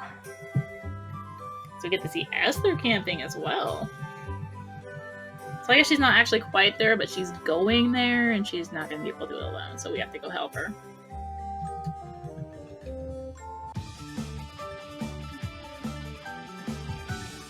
I guess I didn't really need to heal because there was that camping scene. I actually forgot that camping scene existed. It's fine. There's so much of it. You lose track after a point, you know? And I just walked right over the village. Is that good, or...? No, because then I had to walk back onto it to actually get into it. So if you try and not go to the inn here, they'll be like, there's someone in that building there, we should go help them. And it's actually Esther. Because it turns out, in this village, there was a potential Valkyrie, and Esther found her. So yay, another potential Valkyrie. That's good, right? Name's Sophia. Sophia's cool. She looks like a generic NPC, but Sophia's cool.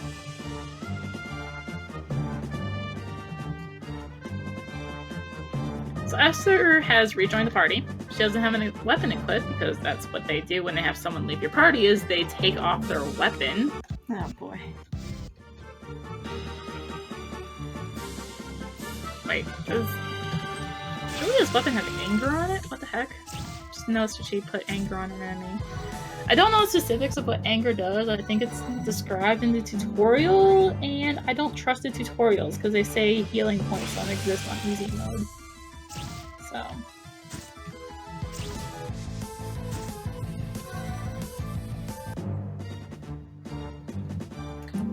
Oh yes, that's what R does on the map. It zooms out to show you the map. That's right. I was gonna say, what differences are there between difficulty levels? Like, if you were to do a run of hard mode, what would you say you'd have to focus on more? Or could you even really do a viable speedrun on hard mode? Definitely would have to level more because enemies would hit harder, would have to get more equipment upgrades, would have to get more money. Yeah, I was wondering if, would you have access to better weapons earlier in the game on a harder difficulty level? Nope. So... That's nice. So the thing I was trying to farm is just sitting in the chest right there if I don't get it the better way. As in the 2 dungeons earlier method. I like the 2 dungeons earlier method. When I was doing practice the other day, I accidentally went into this fight and just kind of, like, spam went through it. Where's her? She needs that on. So now I have this Megaton Scythe. I'm gonna go ahead and use all my crystals on it. Now the reason this Megaton Scythe is good is it has a bonus thing on it. I don't have any poison ore. It has a bonus buff on it in that regular attacks do 3 times damage.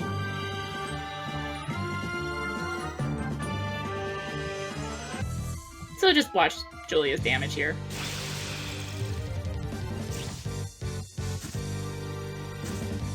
Oh my god. She was doing what, like 2k before?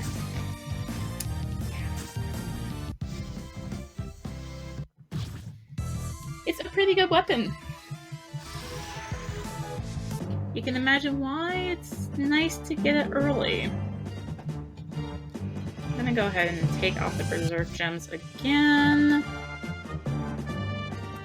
Even though, since we killed the leader, all of the Revenants are now gone from this village, and conveniently there's a shortcut to get back. Because they're gonna have that open on the way there. You have to make this go the long way around.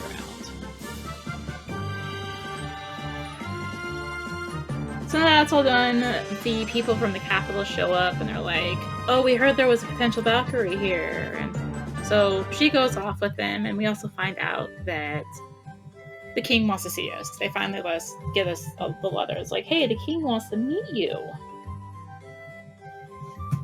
So we're off to the capital, but before we can go to the capital, we have to go through a place called Anvil Pass. In order to go through Anvil Pass, we have to go to another town to get permission to go through Anvil Pass. Because I guess they needed to give us a reason to go into that town. I don't know.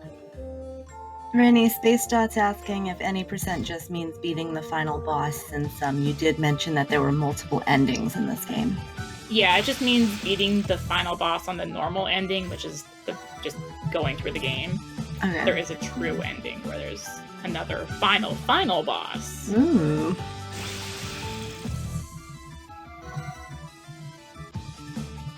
This is not a camping scene, it's a meanwhile. Unfortunate. Camping's so much more fun.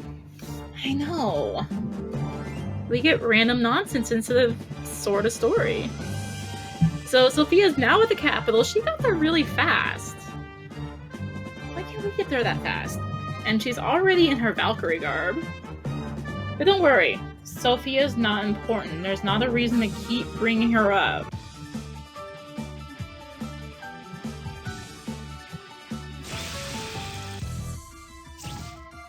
So anyways, here is the random town of Cairns, where we have to talk to the mayor to get permission. Did not want to let me go left right there. To go through Ample Pass.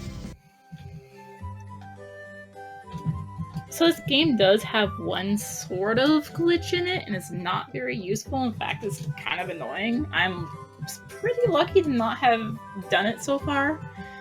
But for some reason, when I transferred this game from mobile to the other versions, PC and console, they kind of broke movement. So after some cutscenes, if you try and move in an 8 direction, it locks your character into 4-way movement until you come to a complete stop. And then you can start going all 8 ways again. I don't know how they did that, but they did.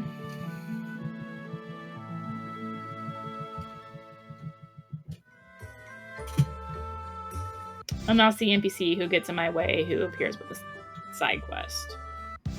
Right next to that door, so I have to go all the way around her.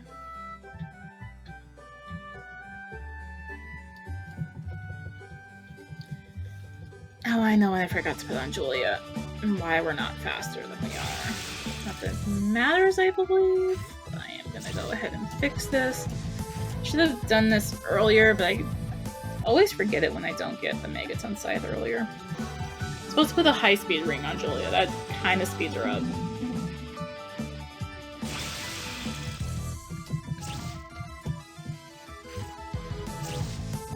So these gatekeepers will stop you if you don't have the pass from the mayor of Cairns. And welcome to one of the worst mazes in the game. I get extremely lost here.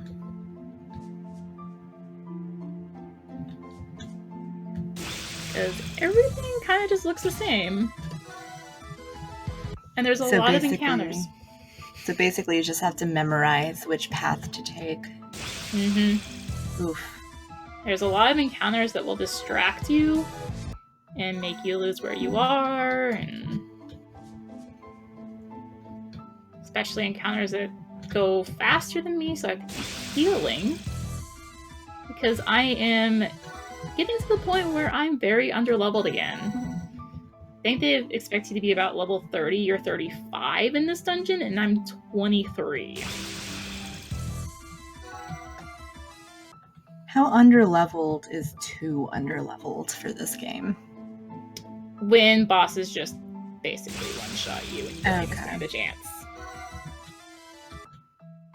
It's pretty much why on each boss I have a minimum level I like to be to beat them. And what level do you like to be for this dungeon? So this dungeon's kind of interesting because there is a certain enemy in here that I'm gonna be looking for in a few screens. It doesn't appear until like the 3rd or 4th screen. That's gonna really help me push up my levels. You might recognize them because it's a kind of an influence from Dragon Quest. Ooh.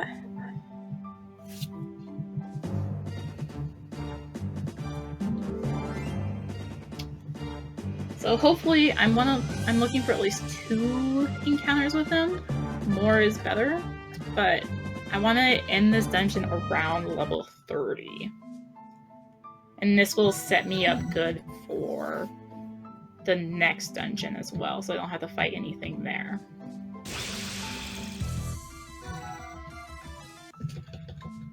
Just because of those enemies, it is a lot easier to level here.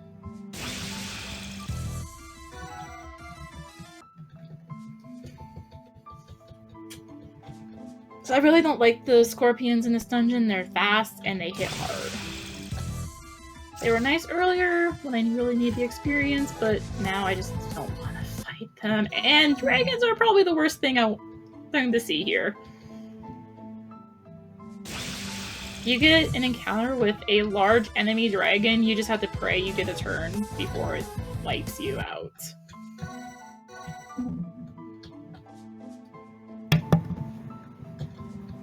So I believe on this screen there's a low chance I'll find the enemy I'm looking for.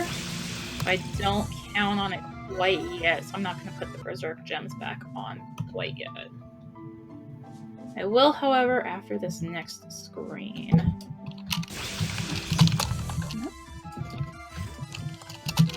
That booster gem gets in my way, and it's probably going to be sold when I get to my next shop. So now I'm putting the Berserk gems back on, and I'm really hoping to find that one encounter. Airwaves, this is not RPG Maker, but it's similar. It's in a Unity, like a Unity Maker type system, similar to RPG Maker. So you might notice a certain type of enemy on the screen. As I said, you might recognize it from Dragon Quest, and it fled on me.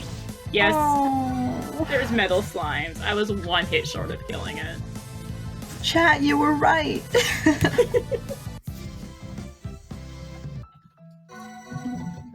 Yeah, the whole, it's inspired from Dragon Quest tends to give it away.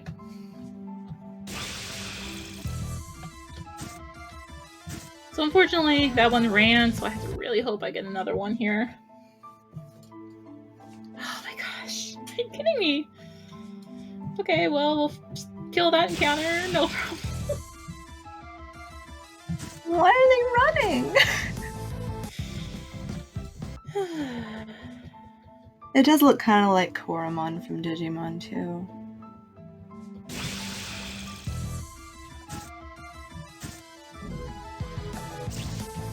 I don't get them before I start approaching the boss of this dungeon. I'm gonna have to put the encounter ring back on.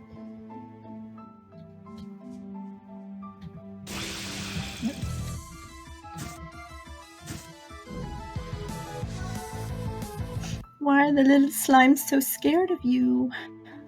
Because I'm gonna kill them for their experience. Blunt but accurate. I don't blame them. I would run away too. If someone with a giant scythe walked up to me, a sword that looks like the ultimate weapon. Oh, hey there. How's it going? Don't mind the scythe. Okay, so we're basically at the end of the dungeon now, and I still haven't gotten a successful fight with slime, so we're gonna have to encounter ring this. If it starts getting too bad, we'll have to actually kill regular enemies. Sounds like a terrible day to have to kill regular enemies. Stay, little buddy, stay. That was really close on Juliet. Oh gosh. Could have crit earlier, Bruno. Okay, so that's one down.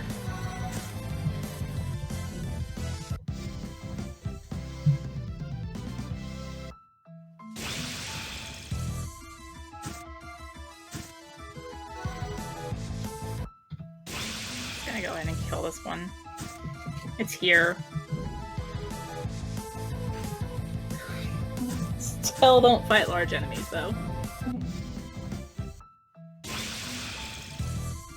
Wow. It is being very trolly today. Everybody, chat, praise RNGesus. We need some slimes. Please give good RNG.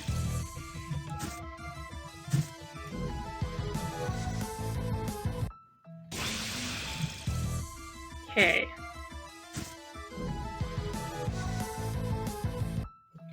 I'm gonna check a skill on him. Dang it. How many slimes do you need to kill optimally? 2. Okay, so this will be the second one. If it doesn't run from me. I knocked on wood for you. Okay. We're good. Woo! Now level 30. So, take off the encounter ring, because I really don't want to get more encounters. That was already bad enough. And thanks to healing when I level up, I don't need to hit the healing point. It's a little bit out of the way.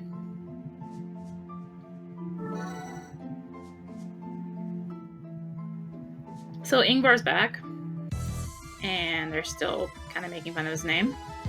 But we're not going to fight him this time. We're going to fight his little buddy, Gabriel. But we're just going to auto-battle it. And, oh gosh, this is not pretty. He's spamming Shred. What is this? You got this, guys. You got this, Esther. I like how you called him little buddy. He doesn't look little to me. So luckily, they let you easily retry battles in this game.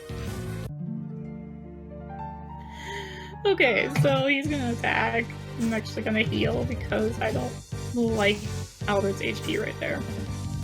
Because he's spamming Shred! What in the world? Is that not a common attack that he does? He normally doesn't spam it this bad.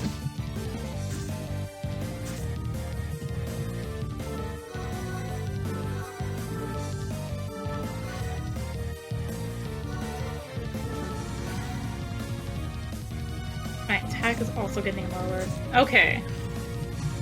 See, first try every time, no problem.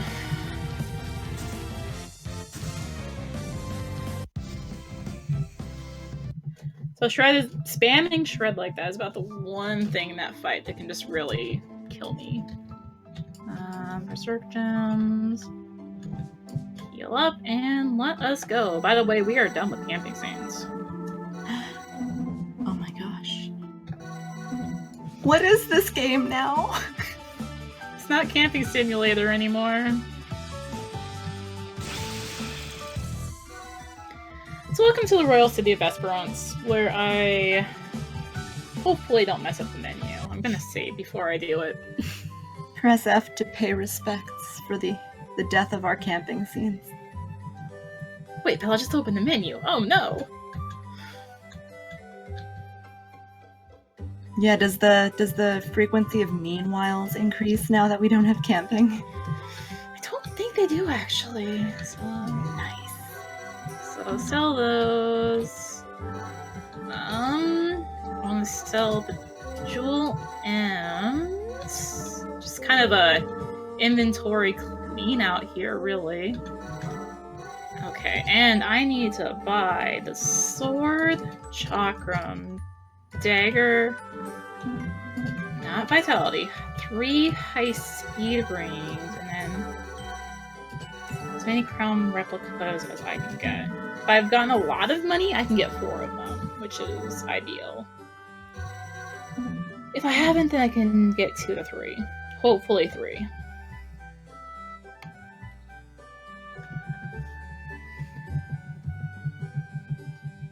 So the game trolls you a little bit here. Typically, they'll give you a warning before you lose someone or something like that. But they're going to take Julia away from us. So we have to make up for the fact we're losing our best damage dealer. Ooh.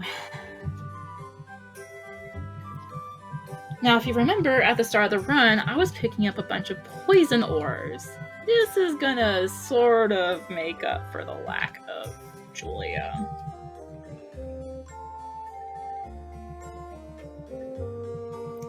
So we also meet the Premier here, and Magnus is really weary of what's going on. He doesn't trust this.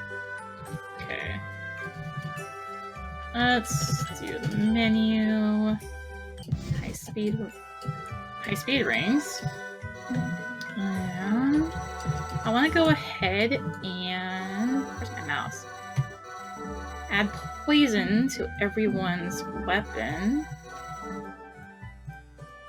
This is one place where it's faster to do PC than PS4. So you can just click right through that. So I want to add poison to everyone's weapons. Now, when you add a status like that to a weapon, it says it gives it a chance, like the percentage it shows is the chance of landing. However, from my experience, it feels like the higher the percentage it lists, the harder time I have landing the status. I don't know why. I'm just gonna blame this game's amazing coding.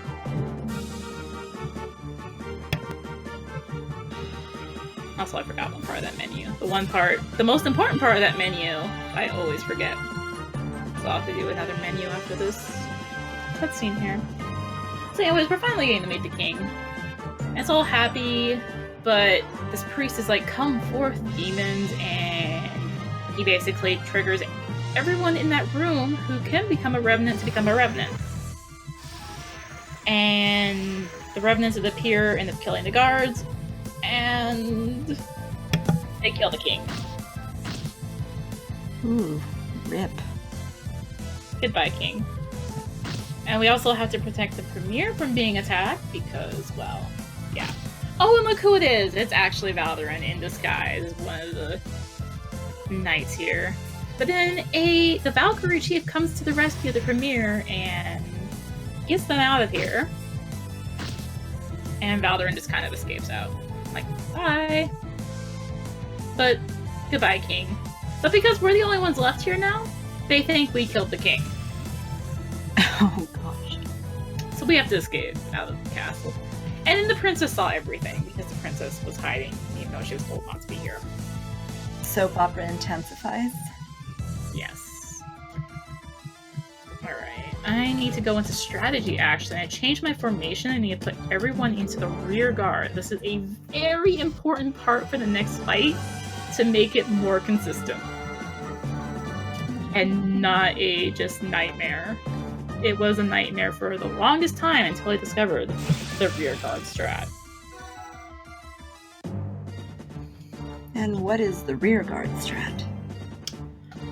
So the boss has a number of moves he can use. He has a bunch of skills and just does a regular attack. Mm-hmm. None of his skills can hit the rear guard. So he'll try to use them and they'll just be like, cannot target because everyone's in the rear guard, or cannot target the rear guard. So it'll just waste his turn. So you really want him to use skills and not attacks, which means he's probably going to use a bunch of attacks.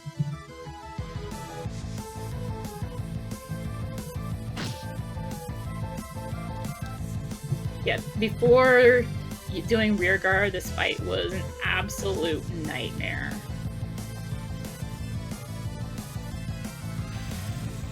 So Valderin appears near Julia, knocks her out, and, well, find out next time. On the next episode of Revenant Saga. So we have one more very important chest to pick up in this dungeon.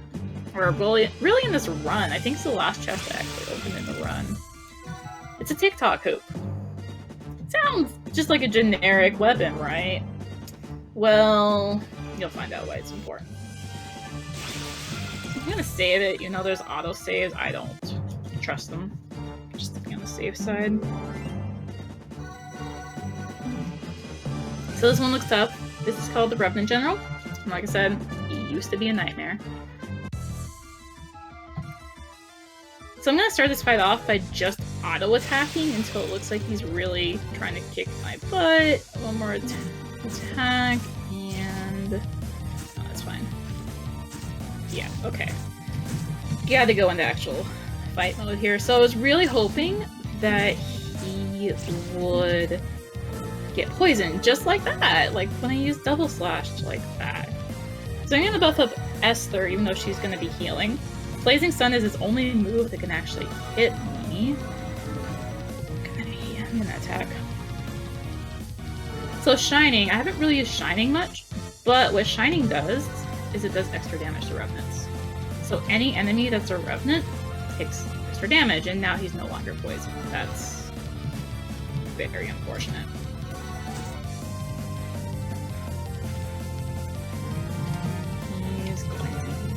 Flame Shot. Flame Shot's really starting to be bad at this point.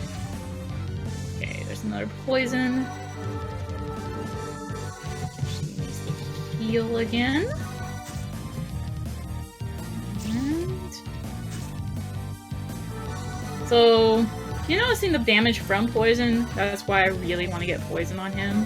Now it looks like poison is off again. But it's fine. He's dead. Now, if it wasn't the rear guard, I probably would have died in that fight because poison took so long to land. GG. pretty much in my notes, I call that the stupid fight because it's just a pain. Looks like it went pretty smoothly. Yeah, for the most part. He was kind of picking on Albert instead of spreading around his damage, but nothing I couldn't deal with. So we go back to where we left Julia and we find out she's gone. So now we have to go find Julia, and we think she's at this place called the Sanctum. So let's go to the Sanctum. We've seen the Sanctum. That where Meanwhile takes place? Yes. Meanwhile's there. Speaking of Meanwhile, in the Sanctum, look who's back! Because no one dies in this game.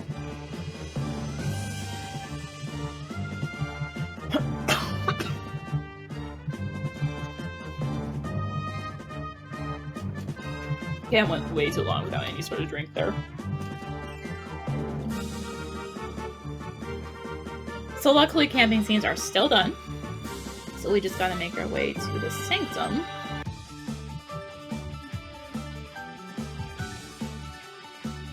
And that would have been a perfect place for a camping scene, but there wasn't one. Man, if only they hadn't given up. They just gave up. I guess the story is just getting too dark now that we can't have lighthearted camping scenes. Camping's just too dangerous. Yeah.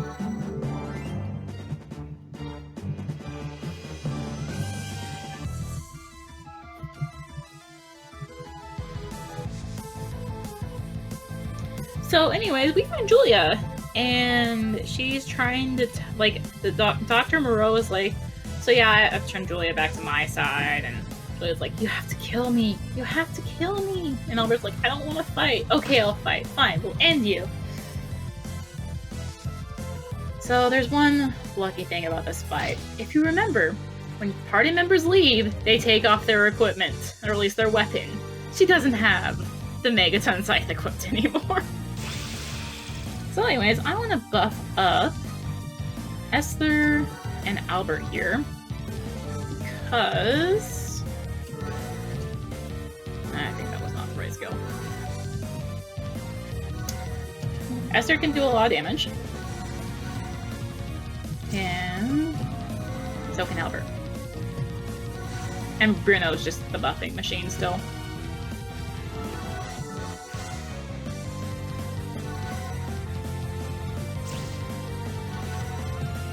Should go down soon. I believe now that everything's buffed, let's just see where they're in heat. Oh, nice. Another burst. And that ended it. Oh well, we beat Julia. So much for a good party member, right? Rip Julia. It's like, come on, Julia, you can fight it, you can fight it, you can do it! And she's back on our side. It's all good. Because no one dies in this game. Yeah, I was gonna say, very lighthearted.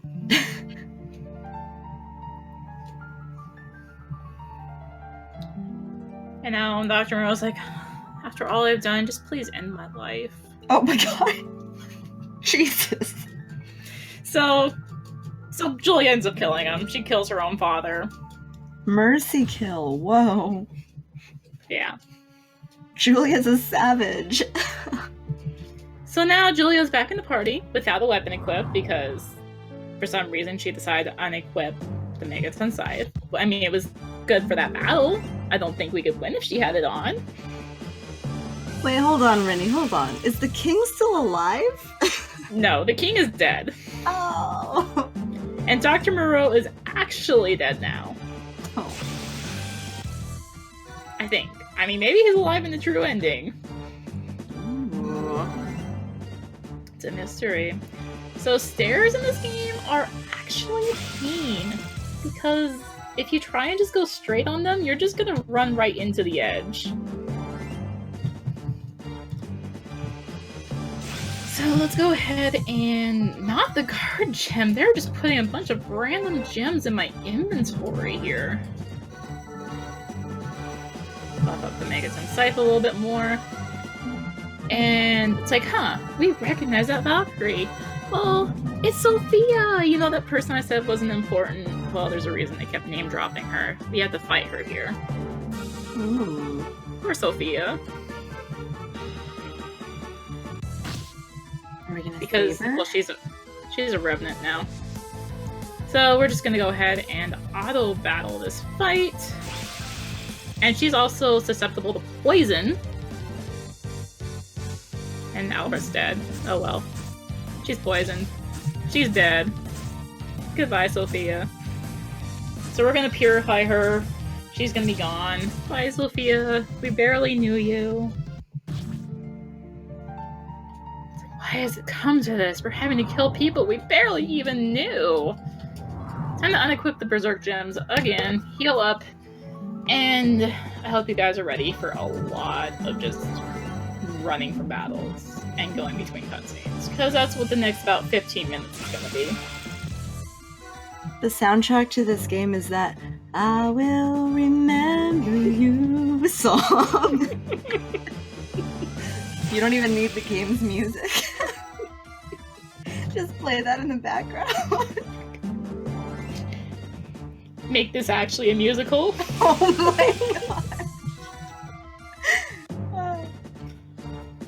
Soap opera survivor musical. Oh yeah, shoot. We did not have the budget for a musical. They tried. They really tried. So meanwhile, we have the budget for meanwhile though.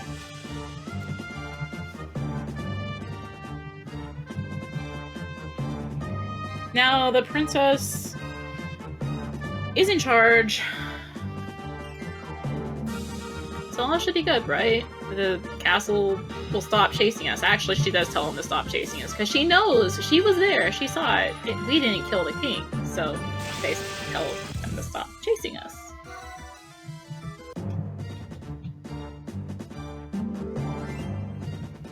There are still quite a few meanwhiles, but I think they're significantly less than there were when camping was still a thing. Yeah, so we find the Premier. It's like, yay, we found him! It's like, yeah, let's get out of here. And wait, they're attacking us. What's going on? Well, dun dun dun! The Premier is actually Albert's childhood friend, Anna.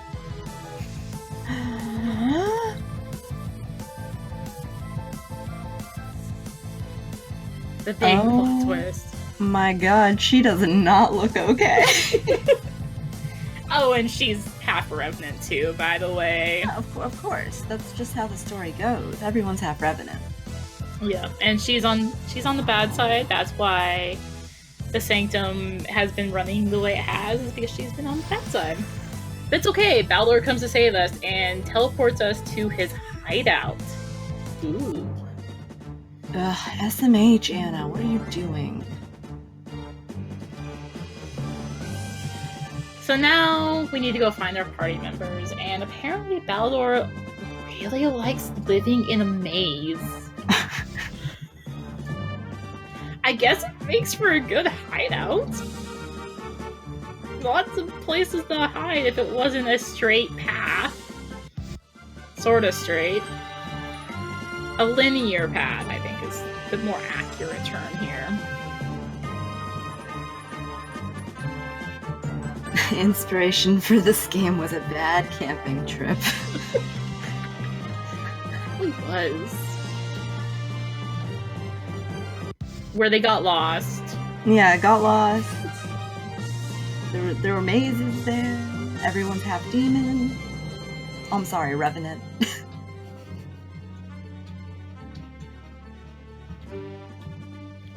Just all a bad camping trip all along.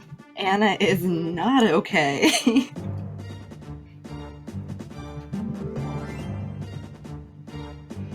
It's like, we should look for clues now we've got our whole party together, but, well, we're still on the linear path. So we don't have many places to look for clues. The chests in here all have stat buffing items, but they barely buff your stats, so I just don't bother with them. And oh look, it's something sparkling. And I know you all have missed it this time for an auto-scroll cutscene. Yes. It's like they remembered, oh yeah, we should do some auto-scroll cutscenes in this game.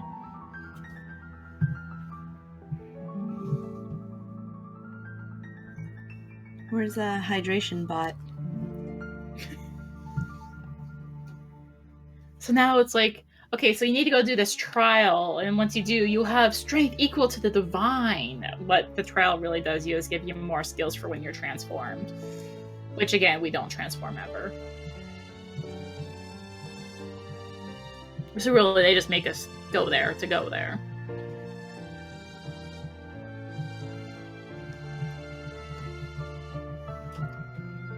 Sounds like, yeah, we gotta stop Anna, but we should go do these trials first before we go to stop Anna. Oh, and they're kind enough to give us a shop here. We're not gonna use it. And welcome to my actual nightmare. This is where I really get lost. There's too many trees. Yeah, I was gonna say this looks like a lot of repetition of the same, like, tile. Mm-hmm. Oof. And it's a long maze. And also somehow the background is like you're in a town, even though you're in a, I guess, little patch of forest or something. So it's like you got an item shop over there and a cart, and it's like none of this is actually here. There's metal slimes here. I'm not gonna fight them. I've moved on to bigger and better things besides little measly metal slimes. Because we still do need to level up to beat this game.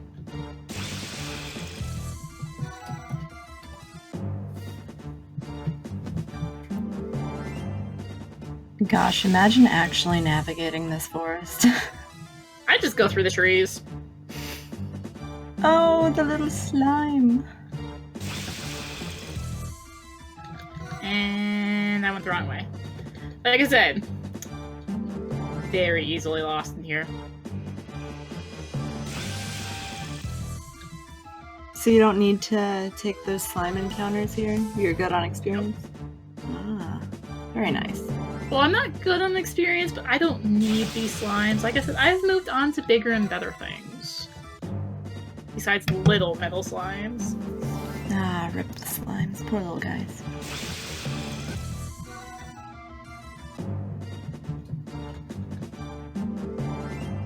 Technically, I could probably fight some stuff here to make the last bit of grinding a little safer, but not much is going to make that safer, besides doing the grind.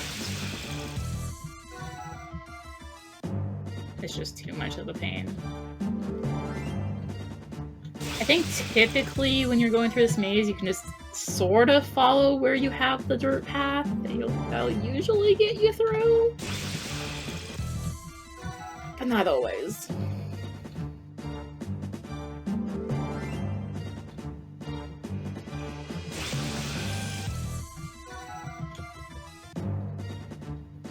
Of course, metal slimes are always fast, and they pretty much always outspeed me.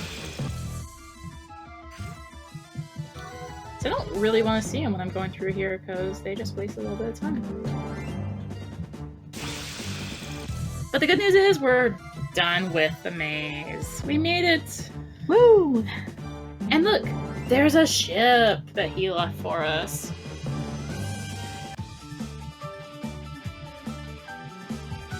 But the ship brings us another auto-scroll cutscene. I mean, naturally. Because they remembered that we should do auto-scroll cutscenes. Yeah, they're great. Everyone loves them. Big fan. But this time around, it was from the goddess herself, Restoria. She sends us a message about what we need to do. So it's an important auto-scroll cutscene. And then Julia tries to nudge us towards a village that she saw. that might be cool and have some nice items. And wow, I don't see a small dragon very much. And oh my gosh, I forgot how fast small enemies are. Small enemies are fast, big enemies hit really hard.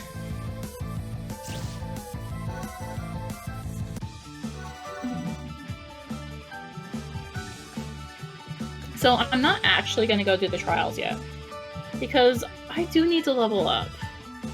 I am underleveled again. But where on earth could I level up that's not terrible? Well, they were kind enough to take lessons from other games. And give you an island specifically for leveling. Nice. Oh my gosh, I don't think I've ever had that go the first encounter. So we were just done with the little metal slimes. Oh, look at him. We're just done with the little metal slimes. The big one's cuter. What? Oh. Wow, this is actually going exceptionally well. What the heck? I just need one more fight. All that praise RNG came in handy. Okay, now I really don't want to fight that encounter. Crates are bad. Crates will just wipe the floor with me. Oh, metal crates.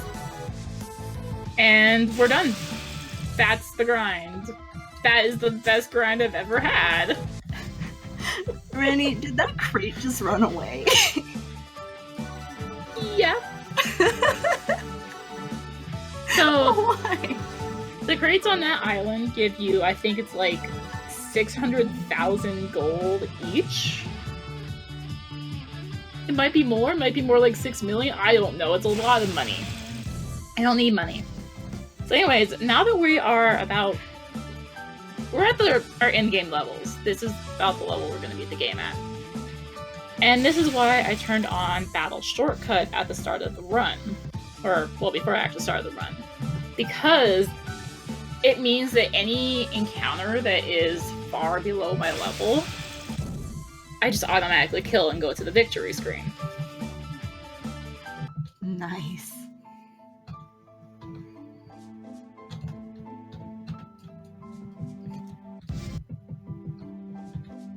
Yeah, wow, I have never seen the grind go that well. Typically what happens on the grind is the first encounter will be with like a slime and a golem. The slime will run away, the golem will use its big AoE attack that will just wipe my party out. It's not pretty. And what's the current world record? 243 or 245.53. You think that good grind pushed you over? We'll see, it might have. Ooh. The problem is I got the Megaton Scythe fairly quickly into the grind for it in that dungeon in that time. So it's going to be hard to beat. Oh, yeah. So now I have to do a solo fight with every character. They basically have to face their biggest fear or something like that, overcome it to become stronger. And Albert is fighting his childhood friend. Now that's what I call anime. So I want to go ahead and just use Penetrator against this fight. And thanks to the high speed ring, they'll only get one attack off.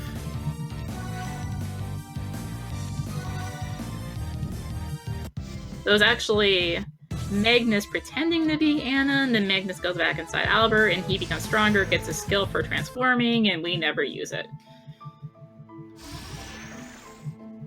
One person got my pun. Oh my god. One person. Also, I'm sorry for tainting your run with my puns. Don't worry about it.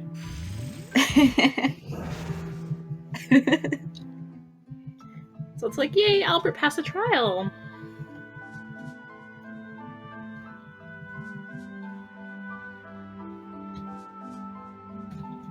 Alright, now it's Esther's turn. So for Esther's fight, we are going to use a skill again.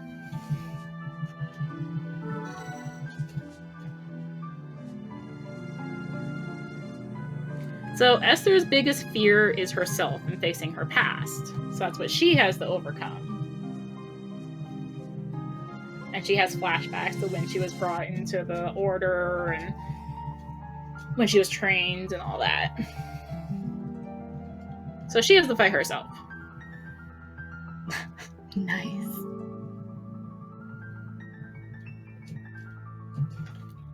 So she wants to use Raging Thunder.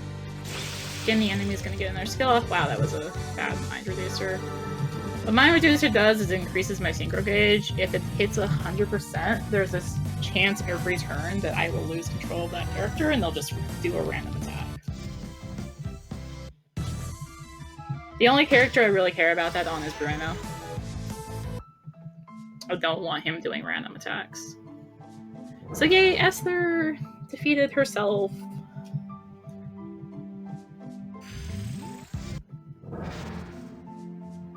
So she's overcome hers.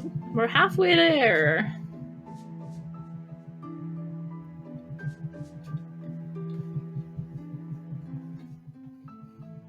Now let's pass all the rest of these trials. So the next one is Julia. Chat, I'm sure you can guess how Julia's is gonna go, right? She also has to face herself and face her, like, the fact that she thinks everyone doubts her and hates her. And that's what she has to overcome. But, yeah, chat, I'm pretty sure you can guess how Julia's fight is gonna go.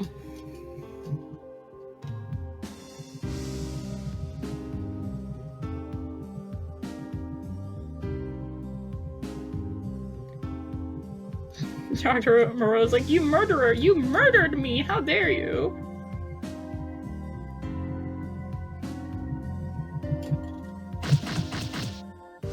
She did kill wow. him. I have never seen her not one-shot that. That was a bad damage roll. You could actually blink in that fight.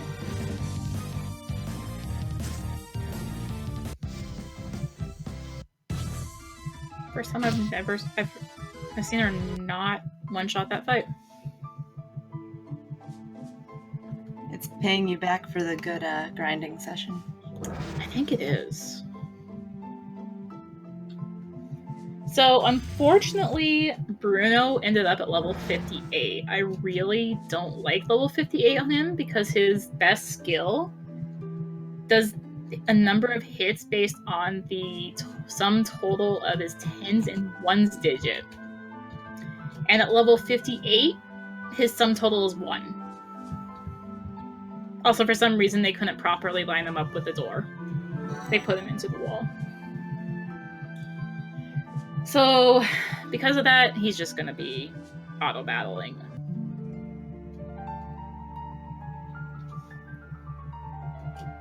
HP growth in this game is fixed, which is why I know level 58 is just bad. If I went for, say, level 60 or 61, it'd be really good. It's something like some 11. Alright.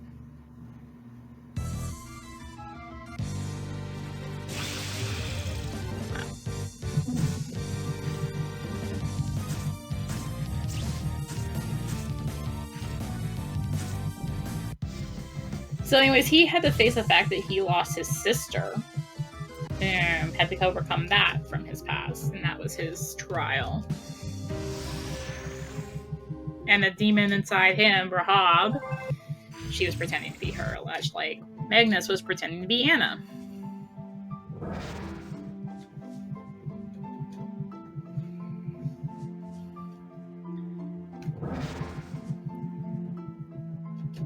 So I'm not going to really have much to say for the next little while. It's just going to be a ton of walking and story and walking. And riding on the ship. Can't forget that part. Just making your way to the final boss. Sorta, yeah. And where am I going? I want skill. So the other useful thing is Bruno has now learned a skill called Escape, which is why I no longer need Escape Feathers.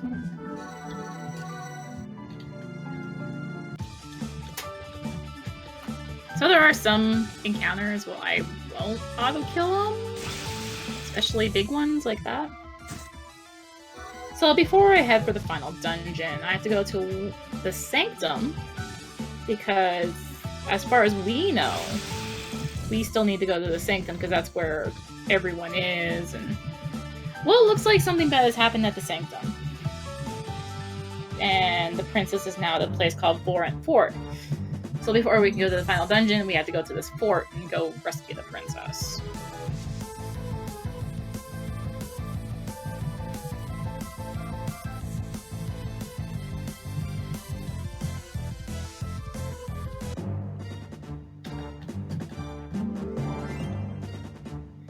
And this begins the just long haul of running.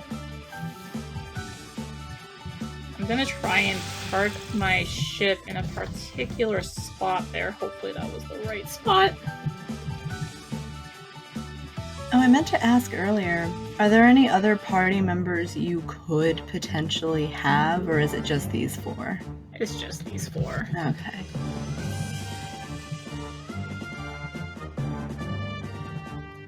So before I can actually go through here, I of course have to unlock a door, which means hitting a couple switches.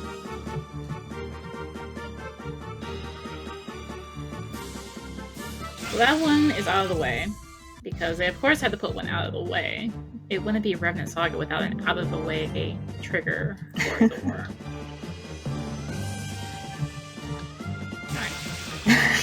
Stop like right before the switch. Muffins just asked, is Esther like that friend that you have to keep allergy pills around for? Because she hates revenants, yeah. Yeah. I think she's kind of come to terms with it now. She's like, oh, I'll deal with it. We've got a bigger threat to deal with. I guess all my friends are demons, which I hate. Fine. We'll just have to have another meanwhile cutscene. Which I think is actually the last one.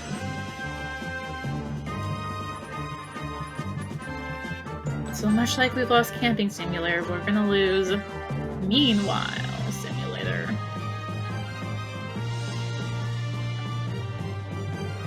Thankfully, this place, for the most part, isn't too easy to get lost in. Except for the spike room.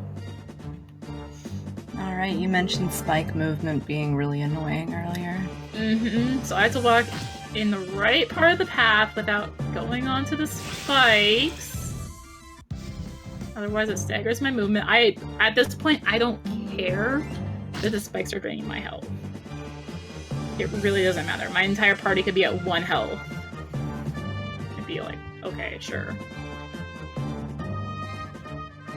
So at the end of this dungeon, they give you a healing point, and they even warn you like there's gonna be a boss.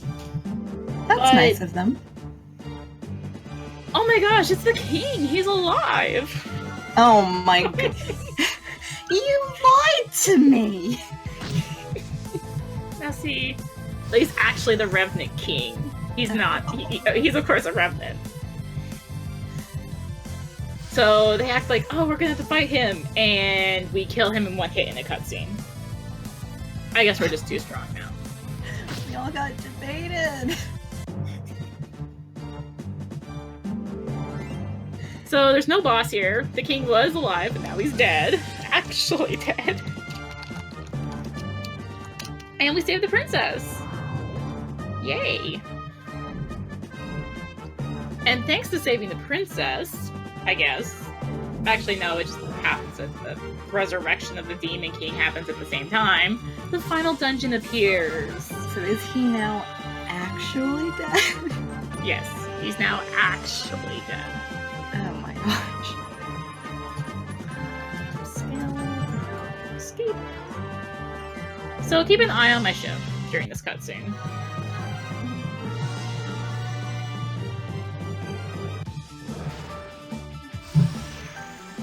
And that's why I want to park in a particular spot.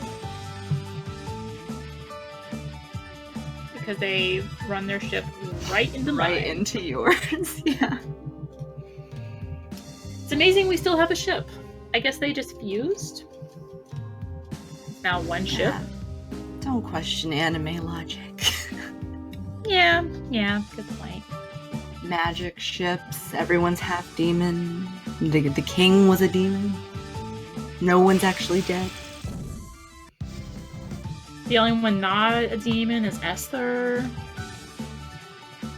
Or so it seems. Yet. Keyword yet. There's still time. We still have the final dungeon. Oh my god. Alright. So, I apologize to people who can actually hear the game. This is probably the worst track in the game.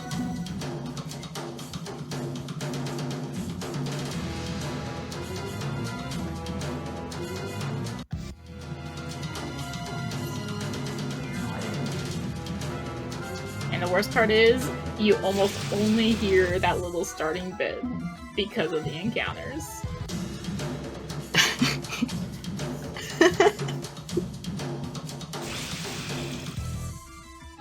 And this is where I'm very glad I don't actually have to hear this game.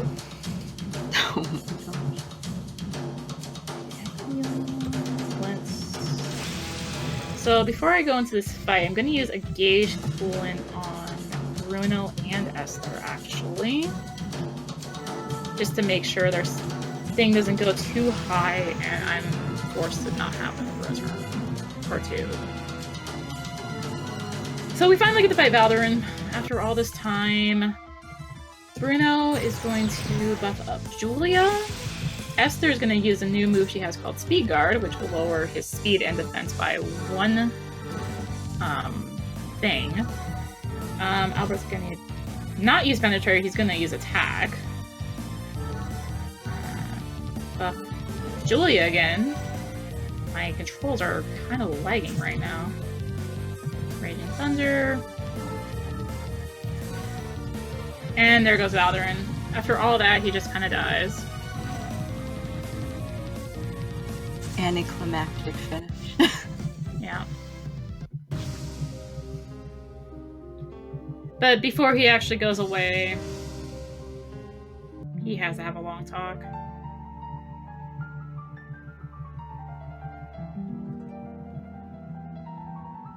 It's like, bye Valderin, hopefully you're actually dead. It's like, I'll curse you to my dying breath. Well, good thing you just had your dying breath. I mean, though this is Revenant Saga. People don't die. Don't trust this man. Don't trust him. He's not dead. So this area is kind of like the spike area, except not, because you don't actually have spikes. You just have a long, windy path to go through.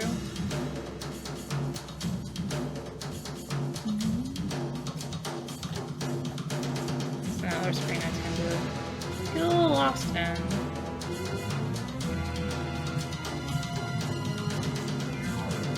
So do we know the story of the purple water? Or pink or magenta, whatever that is? We're like on the edge of the demon world, so I guess because of that, it's off-colored. Oh yes. Demon water. My favorite. Water.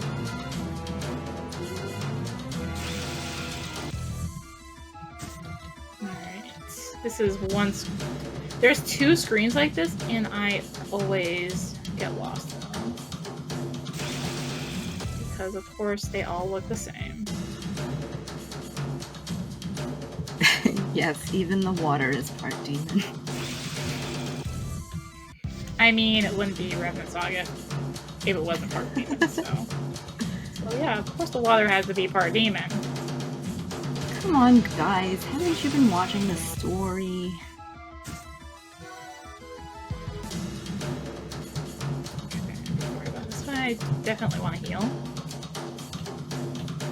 Except Esther. Yes, of course, Esther. Oh look, there's an active demon summoning device right here. That's convenient. Oh look, it's Anna. Oh my god. We finally get to fight her. So Anna can troll me a little bit if she wants to, but it is typically a scripted fight. So I'm gonna buff Julia, but Anna's gonna spend her time trying to debuff me. So let's go ahead and try and buff her again. Missed. Alright, did I try to use that? So after reverse wave, I'm just gonna go ahead and turn on auto battle and leave it. Except now she just bursted that. Oh gosh, my damage. We'll be fine. Be fine, right? I mean, Julia's still knocking massive amounts of damage off of her, so that's Yeah, good. we're fine. We're fine. No worry.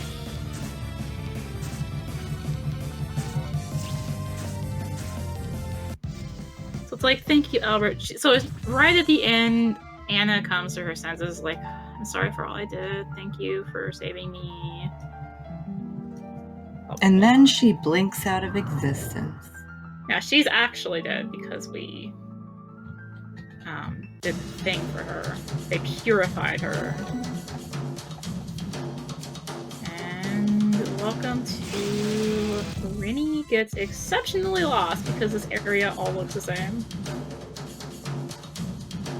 It's all purple and weird, and now we're in the depths of the Demon Isle, where even the ground is part demon. Ooh.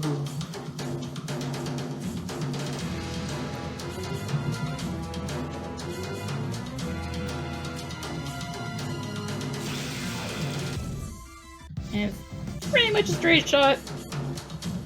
I mean, as straight of a shot as you get in Revenant Saga to the final boss now.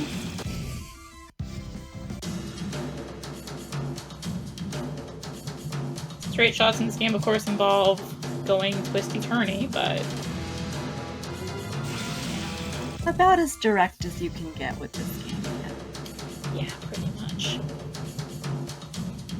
My typical rule for not getting lost in this area is just try and go up. It usually works. Usually. Except right there. It failed me in that little section.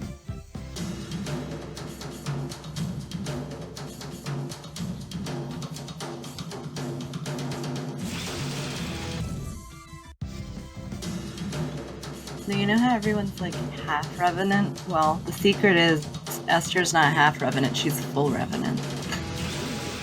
And I grab that chest. Just press some extra crystals to buff up our favorite side.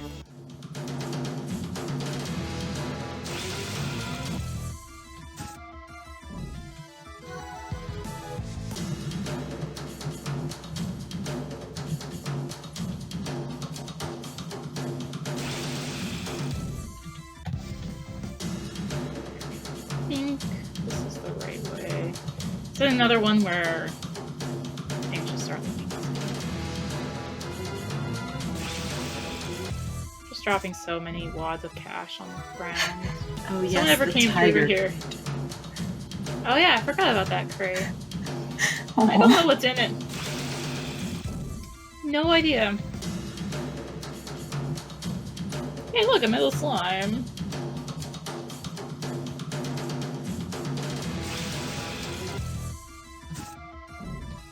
Hey buddy.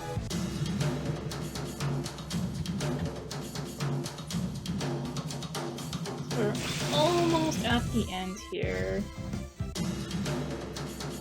So once I start the final boss, it takes typically about 1.5 minutes to beat it, so probably want to be ready on time once I actually start it up. Make sure I am properly equipped. Wait, why does she not have the Mega Tensei-thon? Excuse me. That is your best weapon, Julia. Apparently, I shouldn't have done an optimize because it put a different weapon on her. Good thing you checked. I know. Well, I was gonna go buff the Mega Tensei, and I'm like, wait, that's not the right one that's equipped. So look, it's Premier Battler, and he's been possessed by a demon, so he's now half Revenant. Except the plot twist is, he's been possessed by the Demon King Halo. which is our final boss. Ooh. So, again, Bruno's going to be buffing up. Oh my gosh, look at him. This is actually a good track, though, for this boss. We're going to use penetrate on that. So, yeah. Pretty straightforward fight. Just keep buffing Julia. She wants to use Raging Thunder.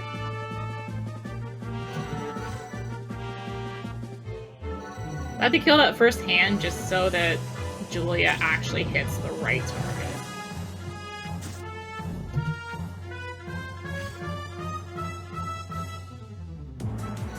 And he is going to spend an occasional turn trying to revive that arm, but it's fine. Yeah, definitely be ready on time coming up. And also I can finally use Knife Spread. Yeah, he's slouching, so...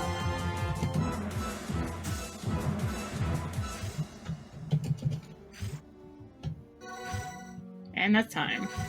Woo!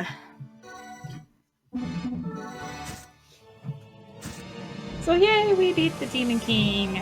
Everything's happy, right? Not bad. Definitely not bad. So yeah.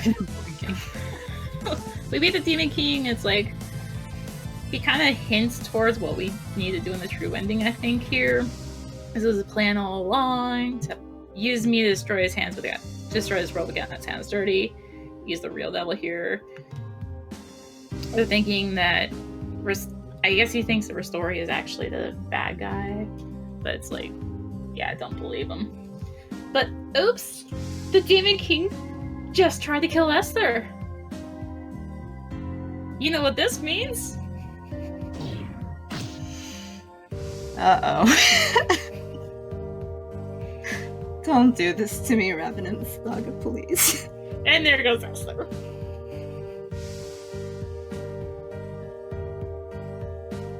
Suffer for eternity. Oh, man. Well, Esther. F. Press F to pay respects to Esther. We were the demons all along.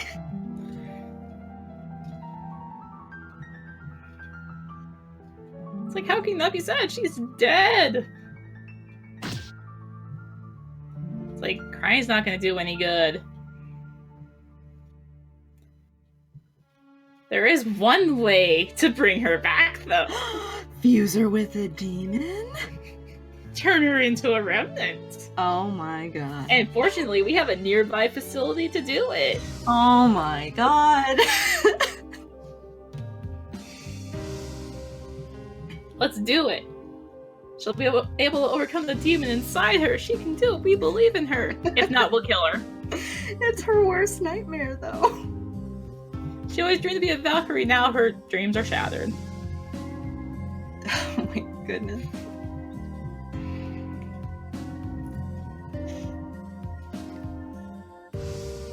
But first, before that, we have an auto-scroll cutscene. Because the world is saved! Yay! It's nice that you don't include the cutscene in time. That would be so irritating. Yeah, no. Typically, I'm just like, yeah, I'm done. Not even watching the ending.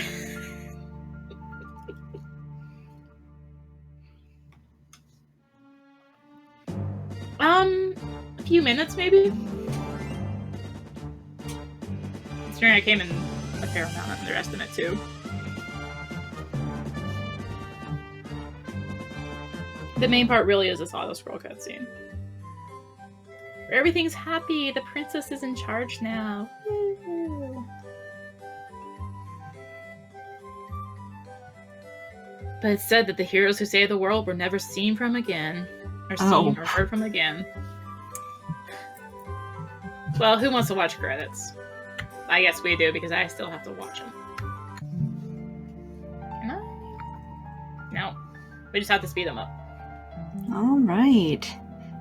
Well, thank you so much for that run. I had a blast hanging out with you here, Rini. Next up, we're going to have Kung Fu Fruit Cup with Kirby 64, the Crystal Shards, any %. So that will be coming up shortly.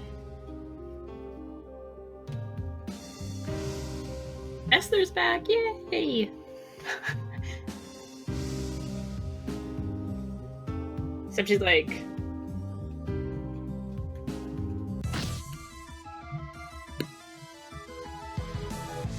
Esther tried to pretend that she was being taken over. But it's fine. I'd say it was a fun adventure. And that's Revenant Saga! Woo!